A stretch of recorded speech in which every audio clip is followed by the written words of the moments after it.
Okay, അപ്പോ ഞാൻ നേരെ റെക്കോർഡ് ചെയ്യാണ്. ആവശ്യമുള്ള ഭാഗങ്ങൾ മാത്രം കട്ട് ചെയ്തിട്ട് നിങ്ങൾ കിട്ടുതരാം. ഓക്കെ. അപ്പോ നമ്മൾ പ്രസംഗത്തിൽ ഇവാലുവേഷൻ ചെയ്യുന്നത് സത്യം പറഞ്ഞ ചില ആൾക്കാർക്ക് ഇച്ചിരി കോംപ്ലിക്കേഷൻ ആയിട്ടൊക്കെ ഫീൽ ചെയ്യുന്നുണ്ട്. കാരണം നമ്മൾ എല്ലാവരും ആഗ്രഹിക്കുന്നത് നമ്മൾ ചെയ്യുന്ന എല്ലാ കാര്യങ്ങളും നല്ലതായിരിക്കുക, പെർഫെക്റ്റ് ആയിരിക്കുക. അങ്ങനെ ഫുള്ളായിട്ട് പെർഫെക്ഷനിൽ ആർക്കും ഒന്നും ചെയ്യാൻ പറ്റത്തില്ല. ഇപ്പോ ഞാൻ പ്രസംഗിച്ചാലും എന്റെ പ്രസംഗത്തെ ഒരാൾ ഇവാലുവേഷൻ ചെയ്തു കഴിഞ്ഞാൽ എന്തെങ്കിലും കോംപ്ലിക്കേഷൻസ് ഒക്കെ നമ്മുടെ കാണും. പൊരുത്തപ്പെടാത്ത എന്തെങ്കിലും കാര്യങ്ങളൊക്കെ അതിലും കണ്ടേക്കാം. പ്രത്യേകിച്ച് നമ്മളുടെ പ്രസംഗങ്ങളിൽ രണ്ട് കാര്യങ്ങളുണ്ട്. ഒന്നാമത്തെ ഭാഗം ദൈവത്തിന്റെ ആത്മാവാണ് ആ പ്രസംഗത്തിന് നേതൃത്വം കൊടുക്കുന്നത്. അപ്പോൾ തന്നെ പരിശുദ്ധാത്മാവ് നമ്മുടെ ആത്മാവിന് കീഴ്പ്പെട്ടിരുന്നുകൊണ്ടാണ് ആ കാര്യം ചെയ്യുന്നത്. അപ്പോൾ ഇത് രണ്ടും അതിന്റെ ഒരു ഘടകമാണ്. അപ്പൊ അതുകൊണ്ട് തന്നെ കുറച്ചും കൂടെ ഡിഫറെന്റ് ആയിട്ട് നമ്മൾ ആ കാര്യത്തെ കൈകാര്യം ചെയ്തേ പറ്റുള്ളൂ. അപ്പൊ അടുത്ത ദിവസങ്ങളിൽ പ്രസംഗിക്കാനുള്ള ആളുകളൊക്കെ കയറിയിട്ടുണ്ടെന്ന് ഞാൻ വിചാരിക്കുന്നു. ബാക്കി ആളുകൾ പുറകെ കയറും എന്ന് ഞാനിങ്ങനെ ചിന്തിക്കുന്നു. അപ്പോ തേർഡ് ഇയറിനെ സംബന്ധിച്ച് നിങ്ങൾ പഠിച്ചുപോയ ടോപ്പിക്കാണ്. അതുകൊണ്ട് നിങ്ങൾക്ക് ഈസി ആയിട്ട് കാര്യങ്ങൾ കുറച്ചും കൂടെ മനസ്സിലാക്കാൻ പറ്റും. സെക്കൻഡ് ഇയറിനെ സംബന്ധിച്ച് നിങ്ങൾക്ക് വരാൻ പോകുന്ന കാര്യമാണ്. അപ്പോ നിങ്ങൾക്ക് ആ ക്ലാസ് വരുന്ന സമയത്ത് കുറെ കൂടെ അലേർട്ടായിട്ടിരിക്കാൻ പറ്റും. അപ്പോ ഇന്നത്തെ ക്ലാസ്സിൽ ഞാൻ മാക്സിമം എല്ലാ ഭാഗങ്ങളും ഉൾക്കൊള്ളിക്കാൻ വേണ്ടിയാണ് ശ്രമിക്കുന്നത്. ഓക്കെ, ഞാൻ ചോദിക്കട്ടെ ആദ്യം, നിങ്ങൾ പ്രസംഗശാസ്ത്രത്തിന് വേണ്ടിയിട്ട് നിങ്ങൾ റെഡിയാണോ? നിങ്ങൾ വില്ലിങ് ആണോ? നിങ്ങൾക്ക് കുറച്ചും കൂടി ആധികാരികമായിട്ട് കാര്യങ്ങൾ മനസ്സിലാക്കണമെന്നുള്ള ആഗ്രഹം നിങ്ങൾക്കുണ്ടോ? ഉണ്ട്. ഓക്കെ, എല്ലാവർക്കും ഉണ്ടോ? അതോ ഇപ്പൊ ഞങ്ങളുടെ ശിക്ഷയുടെ ഭാഗമാണെന്ന് പറഞ്ഞിട്ട് നിങ്ങൾ ഇങ്ങനെ ഇരിക്കുകയാണോ? ഓക്കെ. അപ്പോ വാസ്തവത്തില് നമ്മൾ പൊതുവെ നമ്മൾ പറയുന്നത് നമ്മൾ മിസ്പ ഫാമിലി എന്നാണ്. എനിക്ക് തോന്നുന്നു വാസ്തവത്തിൽ ആ ഒരു മിസ്പ ഫാമിലിയുടെ എല്ലാ സുഖവും നിങ്ങൾക്ക് കിട്ടുന്നുണ്ടെന്നാണ്. അതുകൊണ്ട് നമ്മൾ ചെയ്യുന്ന കാര്യങ്ങളൊക്കെ ഒരു ദുഃഖമായി തീരാതെ, ശിക്ഷയായി തീരാതെ സന്തോഷമായിട്ട് തീരണമെന്നാണ് നമ്മുടെ ആഗ്രഹം. അപ്പോ മറ്റൊരു ആഗ്രഹം എന്ന് പറഞ്ഞു കഴിഞ്ഞാൽ നിങ്ങൾ പുറത്തിറങ്ങി കഴിഞ്ഞാൽ തീർച്ചയായിട്ടും അത് വേറൊരു സന്തോഷത്തിന് കാരണമാണ്. എന്ന് വെച്ചാൽ നിങ്ങൾ എവിടെയും പോയി പ്രസംഗിക്കുകയാണെങ്കിൽ നിങ്ങളുടെ സന്ദേശത്തിൽ ഞങ്ങൾ ആഗ്രഹിക്കുന്നു നിങ്ങൾ ഞങ്ങൾക്ക് പകരക്കാരായിട്ട് നിന്നിട്ട് ആ ശുശ്രൂഷ ചെയ്യുകയാണ്. അപ്പൊ ആ നിലയിൽ കാരണം സമയത്തും അസമയത്തും ഒരുങ്ങിയിരിക്കുക. നമ്മുടെ ഗ്രേസി ആന്റിക്ക് ഒരു സംഭവം അറിയാം. ഞാൻ ആ സംഭവത്തെ ഡിസ്ക്ലോസ് ചെയ്യുന്നില്ല. ഞങ്ങൾ വളരെ യാദൃശ്യമായിട്ടൊരു സ്ഥലത്ത് ചെന്നു. ഞങ്ങൾ പ്രതീക്ഷിച്ചതുപോലെ ഇന്ന പോലെ ചെയ്യണമെന്നൊക്കെ പ്രതീക്ഷിച്ച് അവിടെ ചെന്നു. പക്ഷെ ഞങ്ങൾ പ്രതീക്ഷിച്ച പോലെ അവിടെ വരാതെ വന്നപ്പോൾ പെട്ടെന്ന് അത് ദൈവാത്മാവ് തന്നെ എന്ത് ചെയ്തു, അവിടെ എങ്ങനെ പറയണം, എങ്ങനെ സംസാരിക്കണം. അപ്പോ നമ്മൾ അതിനു വേണ്ടി എപ്പോഴും വില്ലിങ് ആണെങ്കിൽ ദൈവാത്മാവ് ഒരു കാര്യം ഇടപെടുമ്പോൾ നമുക്ക് അതിന് അടക്കം ചിട്ടയോടും കൂടെ ചെയ്യാൻ പറ്റും. അപ്പോൾ നമ്മൾ അതിനു വേണ്ടി കാര്യങ്ങൾ മനസ്സിലാക്കുന്ന രീതിയിൽ നമ്മൾ ഇരിക്കുകയാണെങ്കിൽ നമുക്കത് ചെയ്യാൻ പറ്റും. ഓക്കെ. അപ്പോൾ ഞാൻ നിങ്ങൾക്ക് വേണ്ടി കുറച്ച് സ്ലൈഡൊക്കെ തയ്യാറാക്കിയിട്ടുണ്ട്. അത് നമ്മുടെ പഴയ സ്ലൈഡൊക്കെ തന്നെയാണ്. അതിനെ കുറച്ചും കൂടെ ഒന്ന് മോഡിഫിക്കേഷൻ ചെയ്തിട്ടില്ല. ഞാൻ കുറച്ചും കൂടി ഒന്ന് റെഡിയാക്കി ഇടുന്നുണ്ട് നിങ്ങൾക്ക് മനസ്സിലാക്കാൻ വേണ്ടി. അപ്പൊ നമുക്ക് ഒട്ടും സമയം കളയാതെ നമുക്ക് നേരെ ഒരു ടോപ്പിക് പഠിക്കുന്ന പോലെ തന്നെ നമുക്ക് ഇന്നത്തെ ക്ലാസ്സിലോട്ട് കയറാം. അപ്പോ അടുത്ത ദിവസങ്ങളിൽ വാല്യുവേഷൻ വരുമ്പോൾ ഞാൻ സത്യം പറഞ്ഞ പല കാര്യങ്ങളും വാല്യുവേഷനിൽ കുറെ കാര്യങ്ങൾ വിട്ടിട്ടാണ് ഞാൻ സംസാരിക്കുന്നത്. വളരെ ഇമ്പോർട്ടന്റ് ആയിട്ടുള്ള കുറച്ച് കാര്യങ്ങൾ മാത്രമേ ഞാൻ ചൂണ്ടിക്കാണിക്കുന്നുള്ളൂ. കാരണം എന്ന് പറഞ്ഞു കഴിഞ്ഞാൽ കൂടുതലും നിങ്ങൾ അങ്ങനെ ചെയ്തു കഴിഞ്ഞാൽ പിന്നെ നിങ്ങൾക്ക് എന്നോട് വല്ല ശത്രുതയൊക്കെ ഉണ്ടായി കഴിഞ്ഞാൽ അല്ലേ. അപ്പൊ അതുകൊണ്ട് വളരെ സന്തോഷകരമായിട്ട്, വളരെ സമാധാനപരമായിട്ട്, വളരെ ആരോഗ്യപരമായിട്ട് മാത്രമാണ് ഞാൻ അതിന്റെ ഇവാലുവേഷൻ ഒക്കെ ചെയ്തുകൊണ്ടിരിക്കുന്നത്.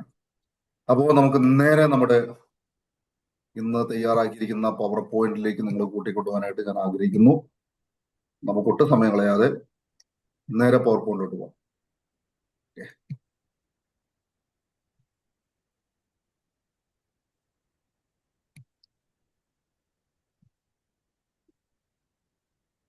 അപ്പോൾ നമ്മള് പ്രസംഗത്തിന്റെ ഉദ്ദേശം, ലക്ഷ്യം,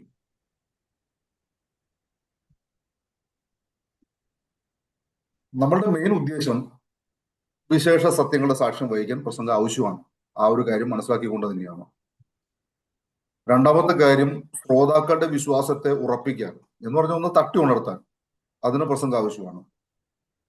മിക്കവാറും എനിക്ക് തോന്നുന്നു 90% പ്രസംഗങ്ങളും നമ്മുടെ ആളുകൾക്ക് അറിയാം, നമ്മുടെ വിശ്വാസികളുടെ ഇടയിൽ അവർക്ക് അറിയാം. പക്ഷെ അവർ ഒന്നുകൂടെ ഒന്ന് എൻകറേജ് ചെയ്യാൻ, ഒന്ന് തട്ടി ഉണർത്താൻ നമുക്ക് പ്രസംഗം ആവശ്യമാണ്. അടുത്തത്, പ്രസംഗത്താൽ ശ്രോതാക്കൾ അതിവിശുദ്ധ വിശ്വാസത്തിലേക്കും പ്രത്യാശയിലേക്കും ഉയർത്തപ്പെടണം. അതാണ് നമ്മുടെ പ്രസംഗത്തിന്റെ ഉദ്ദേശം. അടുത്തത്, കൃപ ലഭിച്ചവർ എല്ലാവരും തന്നെ പ്രസംഗിക്കണം. പ്രത്യേകിച്ച് മിസ്ബയിലുള്ളവരെല്ലാം തന്നെ വളരെ കൃപ ലഭിച്ച ആളുകളാണ്.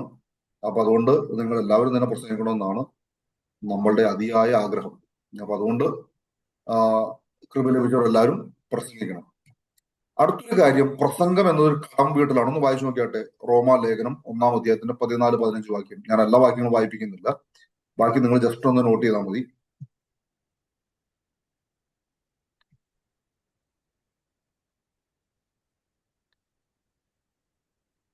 യവനന്മാർക്കും ബർബരന്മാർക്കും ജ്ഞാനികൾക്കും ബുദ്ധിഹീനന്മാർക്കും ഞാൻ കടക്കാരൻ ആകുന്നു. അങ്ങനെ റോമയിലുള്ള നിങ്ങളോടും സുവിശേഷം അറിയിക്കുവാൻ എന്നാൽ ആവോളം ഞാൻ ഒരുങ്ങിയിരിക്കുന്നു. കറണ്ട് പോയി സാറേ. മതി. അപ്പോ ഇവിടെ അപ്പോസ്തലനായ പൗലോസ് പറയുന്നത് ഞാനൊരു കടക്കാരനാണ് എന്ന് പറഞ്ഞു കഴിഞ്ഞാൽ, ഞാനൊരു കടം വീട്ടുന്ന പോലെയാണ് ഞാൻ ഈ സുവിശേഷം അറിയിക്കുന്നത് എന്ന് പറഞ്ഞാൽ, ഞാൻ പ്രസംഗിക്കുന്നത് ഒരു കടം വീട്ടൽ പോലെയാണ്. അപ്പൊ അതുകൊണ്ട് നമ്മൾ പ്രസംഗം എത്രത്തോളം ഇമ്പോർട്ടന്റ് ആണെന്നുള്ള ഭാഗമാണ് നമ്മൾ ഈ വാക്യങ്ങളിലൊക്കെ കാണുന്നത്. ഇവിടെ പല വാക്യങ്ങൾ നിങ്ങൾ കൂടെ കാണാം. റോമർ, വേറെയും വാക്യങ്ങൾ നമുക്കിവിടെ റോമർ 1:15 മാത്രമല്ലാതെ തന്നെ വേറെയും വാക്യങ്ങളൊക്കെ നമുക്കിവിടെ കാണാം. ഈ വാക്യങ്ങളൊക്കെ ജസ്റ്റ് നിങ്ങൾ നോട്ട് ചെയ്യുക. അപ്പോൾ നിങ്ങൾക്ക് എന്ത് ചെയ്യാൻ പറ്റും? നിങ്ങൾക്ക് അതിനെ ആധികാരികമായിട്ട് മനസ്സിലാക്കാൻ പറ്റും. അപ്പോ സുവിശേഷം അറിയിക്കുക എന്ന് പറഞ്ഞു കഴിഞ്ഞാൽ അതൊരു ബാധ്യതയാണ്. അപ്പോൾ നമ്മൾ ആ ബാധ്യതയെ നമ്മൾ എന്ത് ചെയ്യുക? നമ്മൾ മനസ്സിലാക്കി തന്നെ നമ്മൾ എന്ത് ചെയ്യുക? സുവിശേഷം പ്രസംഗിക്കുക. അതിന് ഉദാഹരണമായിട്ട് നമുക്ക് കാണാൻ പറ്റുന്ന വാക്യങ്ങളാണ് 2 രാജാക്കന്മാർ 6:24 മുതൽ 7:5 വരെ. ഓക്കെ, അത് ആ ഭാഗം എന്താണെന്ന് ഓർമ്മയുള്ളവർ പെട്ടെന്ന് പറഞ്ഞേ, എന്താണത്? 2 രാജാക്കന്മാർ 6:24 മുതൽ ആ സംഭവം അറിയാവുന്നവർ. ഞാൻ അങ്ങനെ പറഞ്ഞ എന്താണെന്ന് വെച്ച് കഴിഞ്ഞാൽ പെട്ടെന്ന് നിങ്ങൾ ഉള്ളിലേക്ക് കാര്യങ്ങൾ വരാൻ വേണ്ടിയിട്ടാണ്. അവിടുത്തെ പ്രതിവാദി വിഷയം എന്താണ്?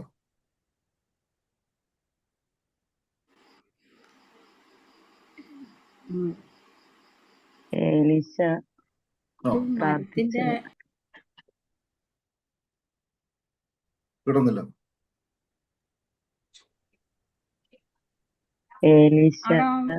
മരം മുറിക്കുമ്പോൾ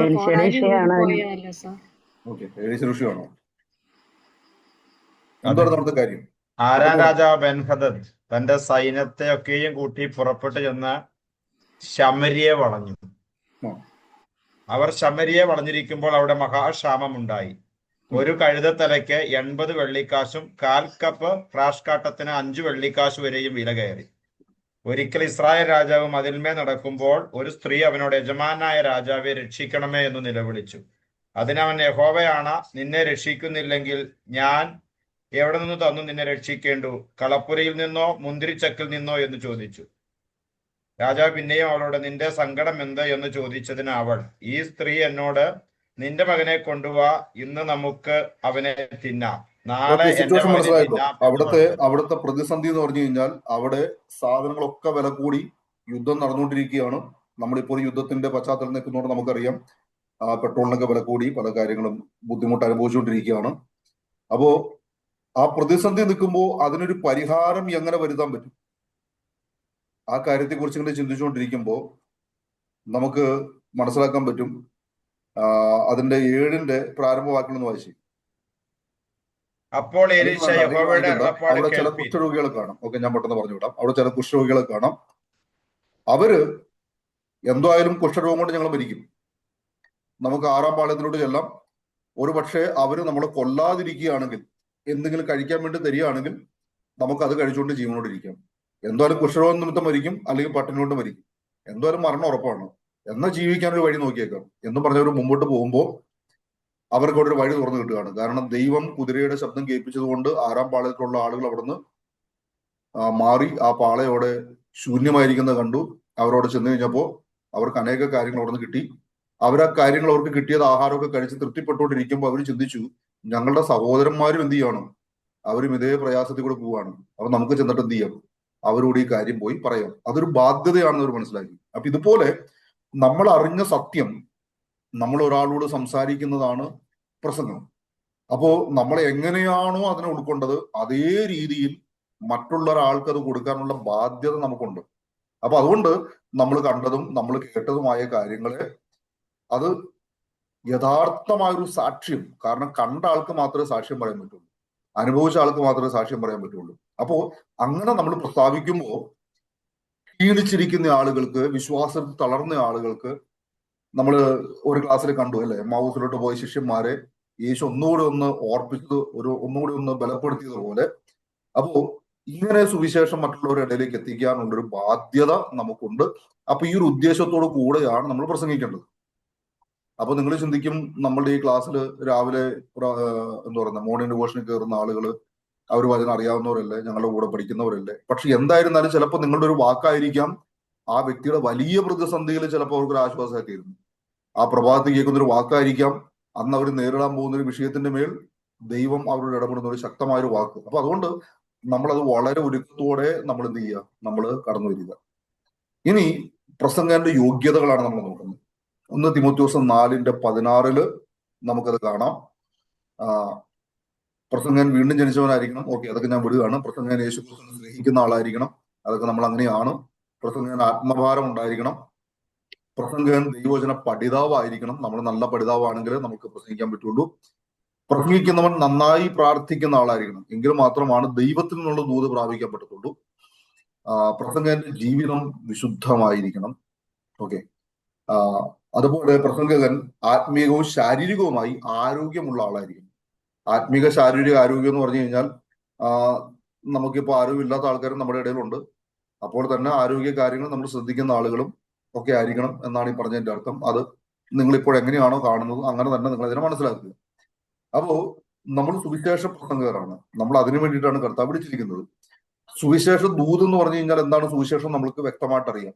അപ്പോ നമ്മുടെ ജീവിതം തന്നെ ഒരു പ്രസംഗമാണ്. നമ്മുടെ വാക്കും ഭാഷണവും കൂടാതെ തന്നെ നമ്മുടെ ജീവിതം മറ്റുള്ള മുമ്പിൽ ഒരു പ്രസംഗമായി തീരുകയാണ്. അപ്പൊ അതുകൊണ്ട് നമ്മൾ വ്യക്തിഗതമായി അതിനുവേണ്ടി ഒരുങ്ങേണ്ടുന്ന ഒത്തിരി കാര്യങ്ങളുണ്ട്. ഏത് സമയത്തും നമ്മുടെ ഉള്ളിൽ ക്രിസ്തുവിന്റെ സ്നേഹം നമ്മളെ ഭരിച്ചുകൊണ്ടിരിക്കണം. എങ്കിൽ മാത്രമാണ് നമുക്ക് നമ്മുടെ ഉള്ളിൽ നല്ല പ്രസംഗം പുറത്തു വരുത്തുള്ളൂ. അപ്പൊ അതുകൊണ്ട് ദൈവസ്നേഹം നമ്മളിൽ നിന്ന് ഒരിക്കലും ചോർന്നു പോകാതിരിക്കാൻ വേണ്ടി നമ്മൾ ശ്രദ്ധിക്കുക. അപ്പോ ക്രിസ്തുവിന്റെ സ്നേഹത്തിൽ നിന്ന് ഉത്തേജിക്കപ്പെട്ടിട്ടാണ് നമ്മൾ പ്രസംഗിക്കുന്നതെങ്കിൽ നമ്മുടെ പ്രസംഗം ഏറ്റവും മനോഹരമായി തീരും. അത് വിലമതിക്കാൻ പറ്റാത്തത്രയും മനോഹരമായി തീരും. അപ്പോ ആത്മഭാരം എന്ന് പറയുമ്പോൾ നാം ദൈവത്തിൽ നിന്ന് പ്രാപിച്ചൊരു വിടുതൽ നമുക്കറിയാം അല്ലെ. നമ്മൾ എങ്ങനെയാണ് രക്ഷിക്കപ്പെട്ടത് നമുക്കറിയാം. അപ്പോൾ നമ്മൾ അനുഭവിച്ചിട്ടുള്ള ആ ഒരു സ്വാതന്ത്ര്യം, നാം അനുഭവിച്ചിട്ടുള്ള വിടുതല്, നമ്മൾ അനുഭവിച്ച രക്ഷയുടെ സന്തോഷം, ഈ കാര്യം എന്റെ മുമ്പിലുള്ള ആളുകൾക്കും കിട്ടണം എന്നുള്ളൊരു ആഗ്രഹമാണ് നമ്മളെ ആത്മഭാരത്തിലേക്ക് കൊണ്ടുവന്നെത്തിക്കുന്നത്. അപ്പോ രക്ഷയെക്കുറിച്ച് മാത്രമല്ല ഞാൻ പറയുന്നത്. ഒരുപക്ഷെ നിങ്ങൾ അനുഭവിച്ചിട്ടുള്ള സൗഖ്യം നിങ്ങളുടെ മുമ്പിലിരിക്കുന്ന ഒരാൾക്ക് ദൈവം ഒരു വെളിപ്പാടൊക്കെ നിങ്ങൾക്ക് തരാൻ മതിയായവനാണ് അല്ലെ. ഇപ്പൊ നിങ്ങളുടെ മുമ്പിലിരിക്കുന്ന ആൾക്ക് അവർ പ്രയാസപ്പെടുകയാണെന്ന് മനസ്സിലാക്കിക്കൊണ്ട് ആളുടെ പേരൊന്നും ഒരുപക്ഷെ നിങ്ങളുടെ പ്രസംഗത്തിൽ പറഞ്ഞില്ലെങ്കിലും നിങ്ങൾക്കൊരു ഉത്തേജനം ദൈവത്താൽ ലഭിച്ചിട്ട് നിങ്ങൾ പറയുന്ന വാക്കുകൾ എന്ത് ചെയ്യും, മറ്റൊരുത്തനും വിടുതലായും സന്തോഷമായും ആത്മരക്ഷയ്ക്ക് കാരണമായിട്ടൊക്കെ തീരും. അപ്പൊ അതുകൊണ്ട് ആ ഒരു ഭാരം നമ്മുടെ ഉള്ളിൽ എപ്പോഴും ഉണ്ടായിരിക്കണം. അപ്പോ യഥാർത്ഥ ക്രിസ്തീയ പ്രസംഗനാണ് നമ്മളെങ്കിൽ നമ്മുടെ ഉള്ളിൽ ഭാരം ഉണ്ടാക്കേണ്ട ആവശ്യമില്ല. നമുക്ക് ഓൾറെഡി നമ്മുടെ ഉള്ളിൽ ഒരു ഭാരം ഉണ്ടായിരിക്കും. അപ്പോ അടുത്തൊരു ഇമ്പോർട്ടന്റ് കാര്യമാണ്, നിങ്ങൾ പ്രസംഗിക്കാൻ ഉദ്ദേശിക്കുന്ന പുസ്തകത്തെ കുറിച്ചിട്ട് നിങ്ങൾക്കൊരു ധാരണ ഉണ്ടായിരിക്കണം. ഇപ്പോ ചിലർ എന്നോട് ചോദിക്കുന്ന ഒരു കാര്യമാണ്, ഇപ്പൊ ഈ ദിവസങ്ങൾ എന്റെ കയ്യിൽ വന്ന ഫോൺ കോൾ വെച്ചിട്ടാണ് ഞാനിപ്പോ ഈ ക്ലാസ് ഇന്ന് അറേഞ്ച് ചെയ്തിരിക്കുന്നത്. അപ്പൊ ചിലർ എന്നോട് ചോദിക്കുന്ന ഒരു ചോദ്യമാണ്, ഞങ്ങൾ പ്രസംഗം തുടങ്ങുന്നതിന് മുമ്പ് അത് ആരെഴുതി, എപ്പോഴെഴുതി, AD BC കാര്യങ്ങളൊക്കെ ഞങ്ങളോട് പറയേണ്ട കാര്യമുണ്ടോ, എഴുതാനുള്ള സാഹചര്യങ്ങൾ, കുറെ കാര്യങ്ങൾ അതിന്റെ പിന്നിലുണ്ട്. നിങ്ങൾക്ക് ആകെ കിട്ടുന്ന അരമണിക്കൂറാണ് പ്രസംഗിക്കാൻ കിട്ടുന്നത്. അപ്പൊ നിങ്ങൾ ഈ പശ്ചാത്തലം പറയാൻ വേണ്ടി മാത്രം നിങ്ങൾ ആ അരമണിക്കൂർ ഉപയോഗിച്ചാലും പശ്ചാത്തലം തീരത്തില്ല. കാരണം നിങ്ങളിപ്പോ ഇത്രയും ദിവസം കൊണ്ട് പഠിക്കുന്ന ആളുകളായതുകൊണ്ട് നിങ്ങൾക്കറിയാം ഓരോ പുസ്തകത്തിന്റെ പശ്ചാത്തലം അങ്ങനെ പെട്ടെന്ന് തീർക്കാൻ പറ്റത്തില്ല. പക്ഷെ നിങ്ങളുടെ ഉള്ളിൽ ആ സാധനം ഉണ്ടായിരിക്കണം. എന്ന് പറഞ്ഞു കഴിഞ്ഞാൽ ഇന്ന സിറ്റുവേഷനിൽ ഇരുന്നുകൊണ്ടാണ് ഈ പുസ്തകം രചിക്കപ്പെട്ടത്, ഇതിന്റെ പശ്ചാത്തലം ഇന്നതാണെന്ന് നിങ്ങൾക്കൊരു ബോധ്യം ഉണ്ടായിരിക്കണം. അതാണ് ഏറ്റവും ഇമ്പോർട്ടന്റ്. അപ്പോൾ നിങ്ങൾക്ക് ആ ഒരു ആഴമേറിയ ബോധ്യം ഉണ്ടെങ്കിലാണ് ആ വാക്യം എന്തുകൊണ്ടാണ് അവിടെ അങ്ങനെ രേഖപ്പെടുത്താനുള്ള കാരണമെന്ന് നിങ്ങൾക്ക് മനസ്സിലാക്കാൻ പറ്റും. അപ്പൊ അതുകൊണ്ട് ബൈബിൾ നിങ്ങൾ കൃത്യമായിട്ട് വായിച്ചാൽ ഇത് മനസ്സിലാവുള്ളൂ. ക്ലാസ്സിൽ ഇരുന്നുകൊണ്ട് മാത്രം നിങ്ങൾ എല്ലാ കാര്യവും മനസ്സിലാക്കണം നിർബന്ധമില്ല.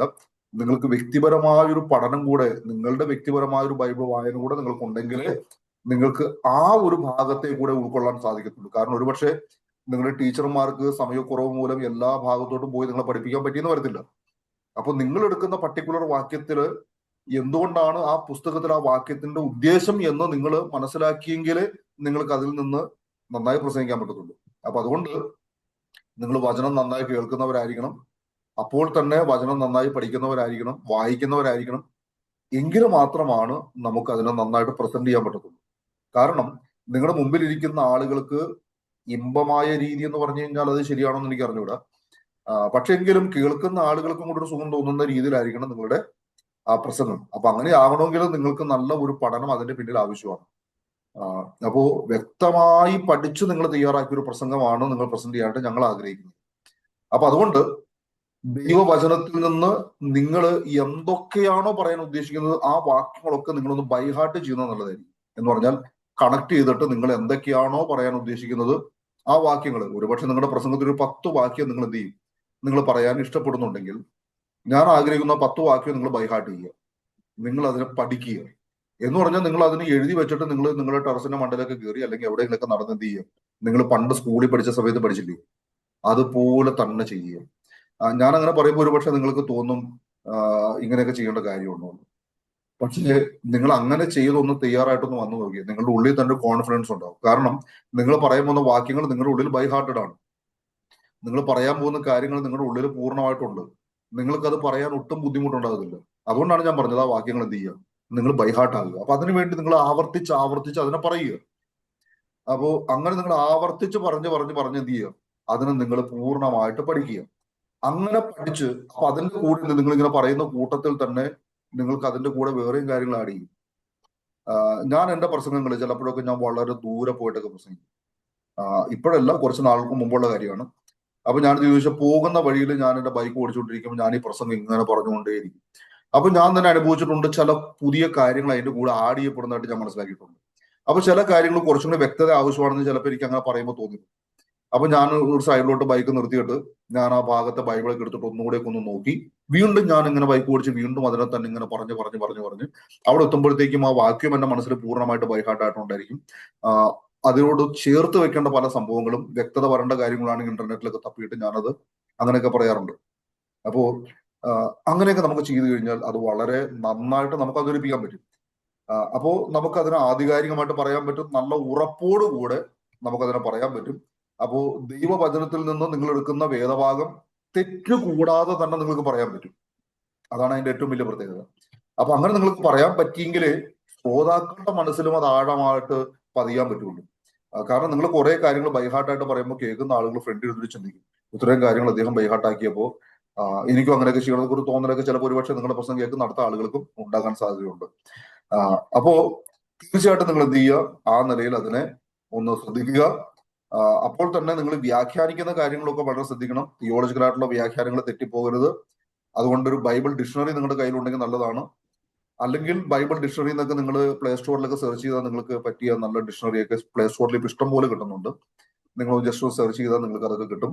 അപ്പൊ അതൊക്കെ നിങ്ങളുടെ കയ്യിലുണ്ടെങ്കിൽ ചിലപ്പോൾ ഇംഗ്ലീഷിലായിരിക്കും നിങ്ങൾക്ക് കിട്ടുക. അതിന് നിങ്ങൾ ഏതെങ്കിലും ഗൂഗിൾ ട്രാൻസ്ലേഷനോ എന്തെങ്കിലും ഉപയോഗിച്ചിട്ട് നിങ്ങൾ ട്രാൻസ്ലേഷൻ ഒക്കെ ചെയ്ത് കഴിഞ്ഞാൽ കുറച്ചും കൂടി നന്നായിട്ടൊക്കെ കുറച്ച് സമയം അതിന്റെ പുറകെ നിങ്ങൾ ഇരിക്കണം എന്നാണ് ഞാൻ ഉദ്ദേശിക്കുന്നത് കേട്ടോ.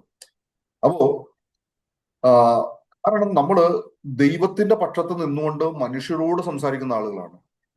അപ്പോ നമ്മള് മനുഷ്യനോട് ദൈവത്തിന്റെ പക്ഷത്ത് നിന്നുകൊണ്ട് സംസാരിക്കുമ്പോൾ തന്നെ മനുഷ്യന്റെ പക്ഷത്ത് നിന്നുകൊണ്ട് ദൈവത്തോട് പ്രാർത്ഥിക്കുന്ന ആളുകളായിരിക്കും.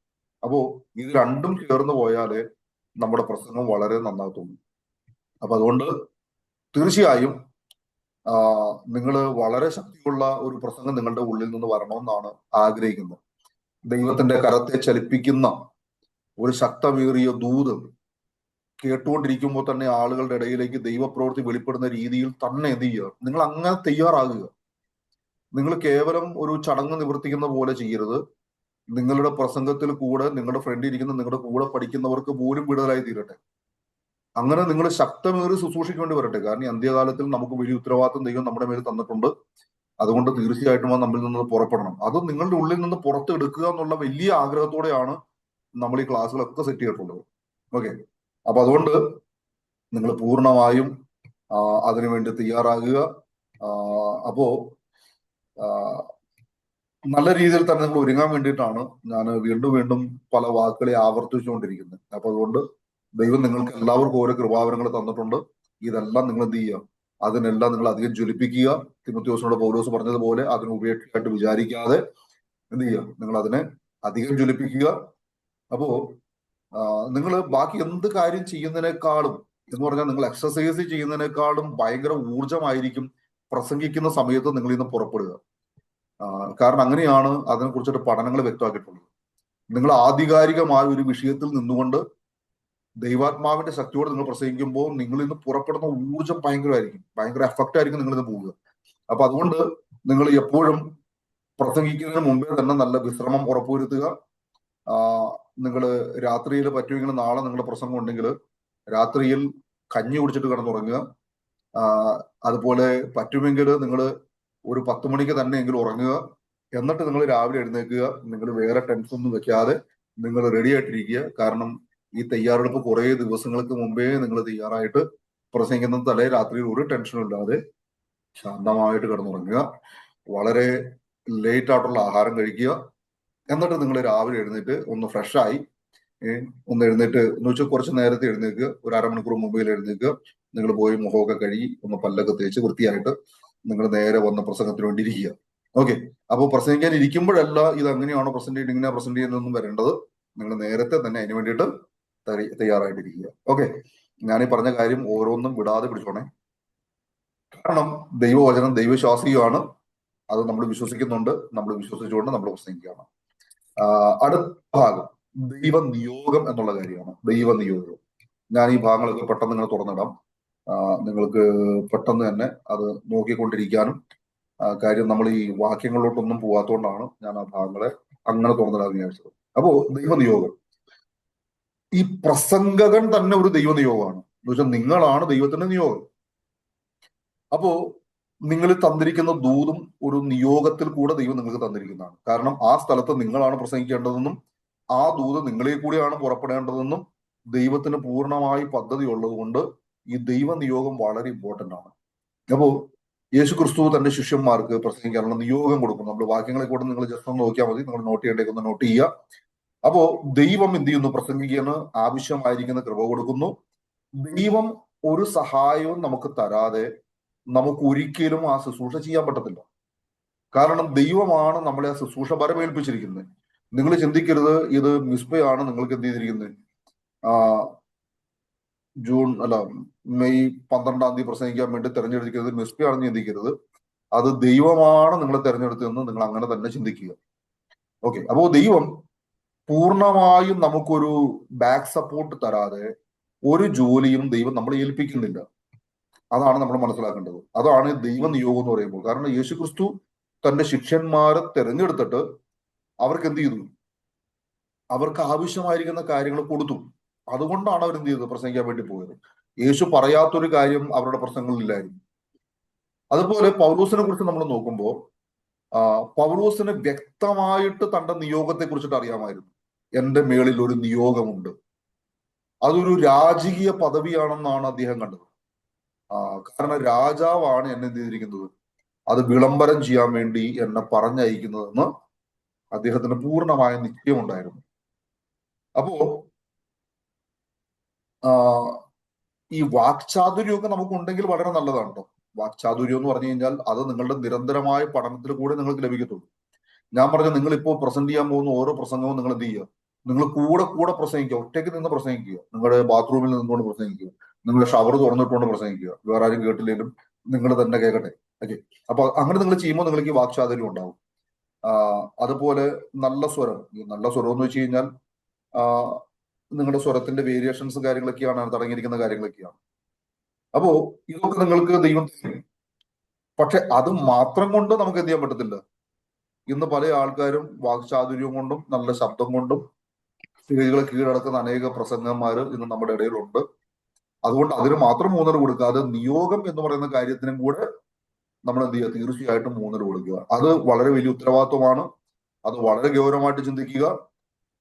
അതുകൊണ്ട് എനിക്ക് നല്ല ശബ്ദമുണ്ട്, എനിക്ക് നന്നായിട്ട് കാര്യങ്ങൾ പ്രസന്റ് ചെയ്യാനുള്ള കഴിവുണ്ടെന്ന് വിചാരിച്ചിട്ട് നമ്മൾ എന്ത് ചെയ്യരുത്. അങ്ങനെ പോയാൽ പിന്നീട് നമ്മൾ അപകടത്തിലേക്കായിരിക്കും പോവുക.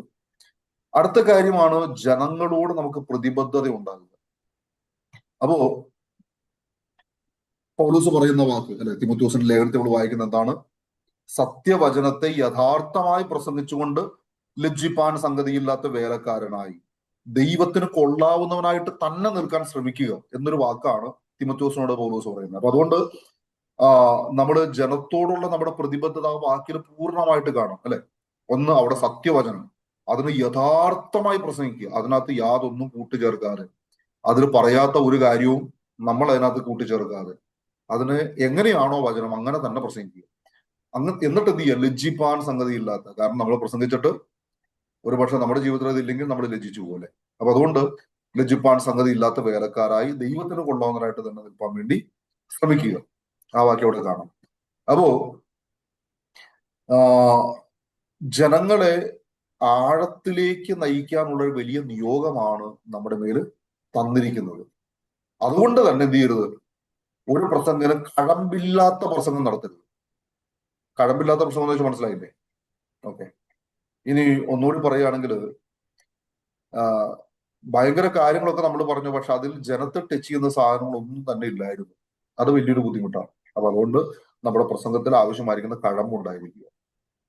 അടുത്ത കാര്യമാണ്, ഒത്തുവാക്യങ്ങൾ നോക്കി പ്രസംഗം രൂപപ്പെടുന്ന രീതി അഭികാമ്യമല്ല. ഒത്തുവാക്യങ്ങൾ നോക്കി പ്രസംഗം നിങ്ങൾക്ക് ഉണ്ടാക്കാം, അതിന് കുഴപ്പമൊന്നുമില്ല. പക്ഷെ അത് വ്യക്തമായി നിങ്ങൾ അതിന്റെ പിന്നിൽ പഠിച്ച് അതിനാവശ്യമായിരിക്കുന്ന ഉദാഹരണങ്ങളും കാര്യങ്ങളും കണ്ടെത്തി നല്ല രീതിയിൽ നിങ്ങൾ ചെയ്യുന്നെങ്കിൽ അത് നല്ലതാണ്. പക്ഷെ കേവലം ഒത്തുവാക്യങ്ങൾ മാത്രം നോക്കി, ഇപ്പൊ സ്നേഹം എന്നൊരു വാക്കെടുത്തിട്ട് ബൈബിളിൽ എവിടെയൊക്കെ സ്നേഹം ഉണ്ടെന്നുള്ളത് ഏതൊരു കോൺക്ലോഡൻസ് ഒക്കെ നോക്കിയിട്ട് നിങ്ങൾ അതിനൊന്ന് കണ്ടെത്തി അതിനെ മാത്രം വെച്ചുകൊണ്ട് ഇങ്ങനെ അങ്ങ് പറഞ്ഞു പോവുകയാണെങ്കിൽ അതൊരു രസമില്ല കാര്യം അല്ലെ. അത് കേൾക്കുന്നവർക്ക് തന്നെ മനസ്സിലാവും, അതൊരു സുഖമില്ലായ്മ അതിനകത്ത് ഫീൽ ചെയ്യും. അപ്പൊ അതുകൊണ്ട് അങ്ങനെയൊക്കെ ചെയ്യാതിരിക്കാൻ വേണ്ടി ശ്രമിക്കുക. അടുത്ത കാര്യമാണ് ദുരുപദേശങ്ങളെ തിരിച്ചറിഞ്ഞെന്ത് ചെയ്യുക? നിലപാടെടുക്കുക. കാരണം നമ്മുടെ ഈ കാലഘട്ടത്തിലും എല്ലാ കാലഘട്ടത്തിലും തന്നെ ദുരുപദേശങ്ങൾ ഉണ്ടായിട്ടുണ്ട് സഭയിൽ.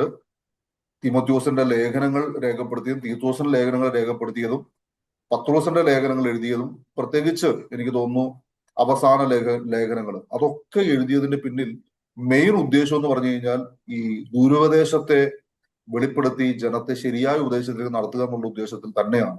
മിക്കവാറും ലേഖനങ്ങളുടെ ഒക്കെ മെയിൻ പ്രമേയം അത് തന്നെയാണ്, നമുക്ക് മനസ്സിലാക്കാൻ പറ്റും. അപ്പൊ അതുകൊണ്ട് നമ്മൾ അതിനെ മനസ്സിലാക്കി തന്നെ ചെയ്യുക. അടുത്ത കാര്യം, നിയോഗമുള്ള പ്രസംഗകന് ദൈവം ചില അധികാരങ്ങൾ കൊടുക്കുന്നുണ്ട്. അപ്പോ ആ അധികാരങ്ങൾ നിങ്ങളുടെ ശുശ്രൂഷയിൽ പൂർണ്ണമായി വെളിപ്പെട്ട് വരണം. ഞാൻ പറയുന്നത് അത് നിങ്ങൾ പുറത്തിറങ്ങിയിട്ട് പ്രസംഗിക്കുമ്പോഴല്ല, നിങ്ങൾ മിസ്ബയുടെ മോർണിംഗ് ഡിവോഷന് തന്നെ നിങ്ങൾ പ്രസംഗിക്കുമ്പോൾ നിങ്ങളിൽ നിന്നുള്ള അധികാരങ്ങൾ നിങ്ങളുടെ ശബ്ദപരിധിയിലുള്ള നിങ്ങളുടെ സ്ക്രീനിന്റെ ഫ്രണ്ടിൽ നിങ്ങൾ കാണുന്ന ആളുകൾക്ക് വിടുതലായി ഭവിക്കണം. നിങ്ങൾക്ക് അതിനുള്ള അധികാരം ദൈവം തന്നിട്ടുണ്ടെന്ന്. ചിലപ്പോൾ നിങ്ങൾ വിരൽ ചൂണ്ടി പറയുന്ന ഒരു വ്യക്തി ചിലപ്പോൾ അന്ന് പകല് സൗഖ്യമാകും, നിങ്ങൾ പൂർണ്ണമായും വിശ്വസിക്കുക. അപ്പൊ അതുകൊണ്ട് അതൊരു ഉത്തരവാദിത്വമായിട്ട് തന്നെ നിങ്ങൾ എന്ത് ചെയ്യുക?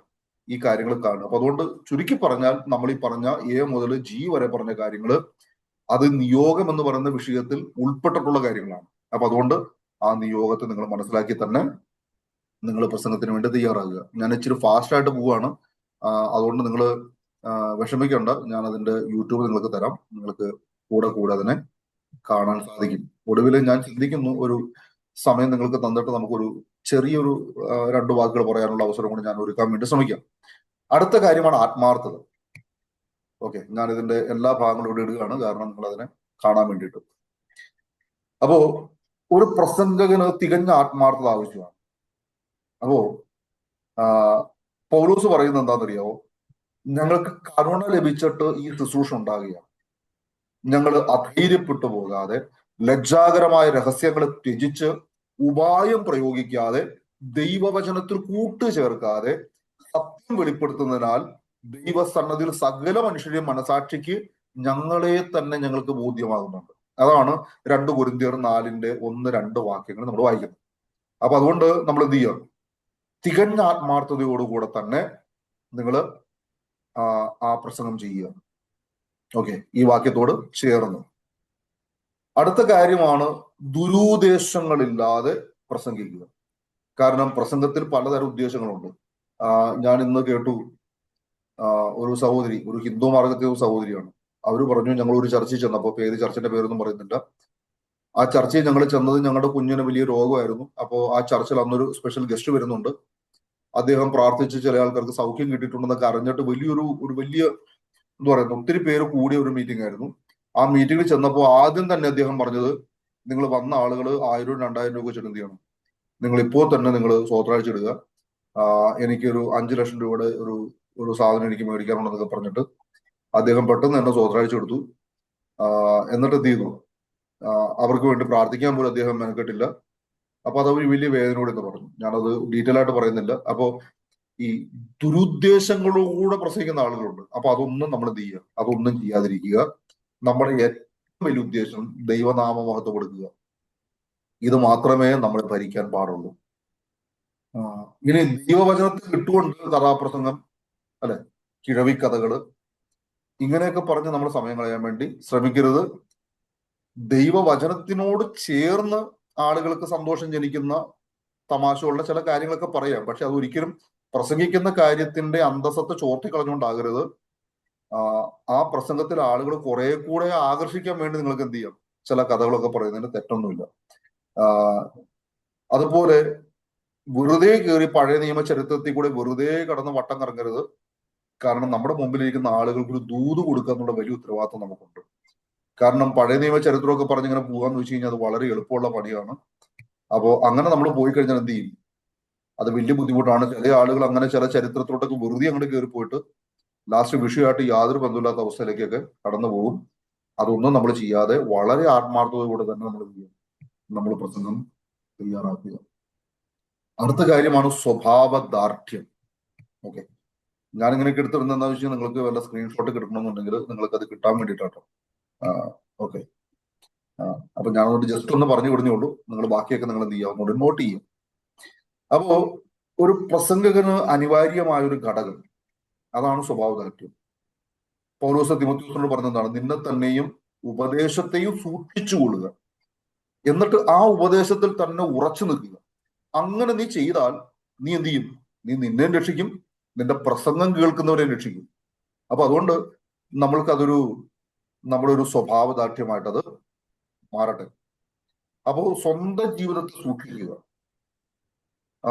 ആ കാര്യം നമ്മൾ അപ്പോസ്തല പ്രവൃത്തി 20:28 കാണാൻ പറ്റും. അപ്പൊ സ്വന്തം ജീവിതത്തെ സൂക്ഷിക്കാതെ നമുക്ക് ഒരിക്കലും എന്ത് ചെയ്യാൻ പറ്റത്തില്ല, നമുക്കൊരു നല്ല പ്രസംഗം കൊടുക്കാൻ ഒരിക്കലും നമുക്ക് സാധിക്കത്തില്ല. അപ്പോ അടുത്ത കാര്യമാണ് യേശുക്രിസ്തു പരീശന്മാർ തമ്മിലുള്ള സംഘർഷത്തിന്റെ കാരണം നമ്മൾ നോക്കി. അവിടെ എന്താ പ്രശ്നം? യേശു പ്രസംഗിക്കുന്നു, അങ്ങനെ തന്നെ ജീവിക്കുന്നു. പരീശന്മാര് പ്രസംഗിക്കുന്നു, ജീവിതം വേറെ രീതിയിൽ പോകുന്നു. കാരണം അവർ ആത്മീയതയുടെ വേഷം ധരിച്ച ആൾക്കാരാണ്. അപ്പൊ അവർക്ക് ദൈവമായിട്ട് ബന്ധമൊന്നുമില്ല. അവർ തോന്നിയ പോലെ ജീവിക്കുന്നു. പക്ഷെ ആത്മീയത പറയുമ്പോൾ ഭയങ്കര കാര്യങ്ങളൊക്കെ പറയും. ആ കാര്യമാണ് നമ്മൾ മത്തായി സുവിശേഷം 23-ാം അധ്യായത്തിൽ കാണുന്നത്. അവരെ നോക്കിയിട്ട് യേശു എന്താണ് പറഞ്ഞത്? അവരെങ്ങനെയുള്ള ആൾക്കാരാണ്? അവര് സ്വയനീതിക്കാരാണ്. അവര് കുരുടന്മാരായ വഴികാട്ടികളാണ്. അവർ ഓൾറെഡി കുരുടന്മാരാണ്. എന്നിട്ട് അവര് ഞാൻ വഴി കാണിച്ചു തരാന്ന് പറഞ്ഞുകൊണ്ട് വേറെ ആൾക്കാരെ കൂടെ കൊണ്ടുപോവാണ്. രണ്ടുപേരും ഒരേപോലെ തന്നെ കുഴി വീഴും എന്നൊക്കെ യേശുവിടെ പറഞ്ഞ കാര്യം നമുക്ക് കാണാൻ പറ്റും. അപ്പോ അതൊരു കപടമായ വേഷമാണ്. നമ്മൾ പറഞ്ഞു കഴിഞ്ഞാൽ ഇരട്ടത്താപ്പ് നയം, അല്ലെ, ഡബിൾ മൊറാലിറ്റി എന്ന് പറയുന്നത്. അപ്പം അത് അവരുടെ ഒരു കൂടപ്പുറപ്പായിരുന്നു, അവരുടെ ഒരു സ്വഭാവമായിരുന്നു. അപ്പോ ദൈവം ഒരിക്കലും അങ്ങനെയുള്ള കാര്യങ്ങളൊന്നും നമ്മളിൽ നിന്ന് ആഗ്രഹിക്കും. ദൈവം ആഗ്രഹിക്കുന്നത് നമ്മൾ എന്താണോ പറയുന്നത് അങ്ങനെ തന്നെ നമ്മൾ ആയിരിക്കുക. അപ്പോ അങ്ങനെ നമ്മൾ ചെയ്തു കഴിഞ്ഞാൽ തീർച്ചയായിട്ടും നമ്മുടെ പ്രസംഗത്തെക്കാൾ ജീവിതം മുന്നിൽ നിൽക്കുന്നെങ്കിൽ നമ്മുടെ പ്രസംഗം കൂടി വളരെ നന്നായിരിക്കും. ഗാന്ധിജി പറഞ്ഞൊരു വാക്ക് ഓർമ്മയുണ്ടോ? ഓർമ്മയുള്ളവർ പറഞ്ഞു. നിങ്ങള് എന്റെ ജീവിതമാണ് എന്റെ സന്ദേശം. എന്തുവാ? എന്റെ ജീവിതമാണ് എന്റെ സന്ദേശം. ഓക്കെ, എന്റെ ജീവിതമാണ് എന്റെ സന്ദേശം.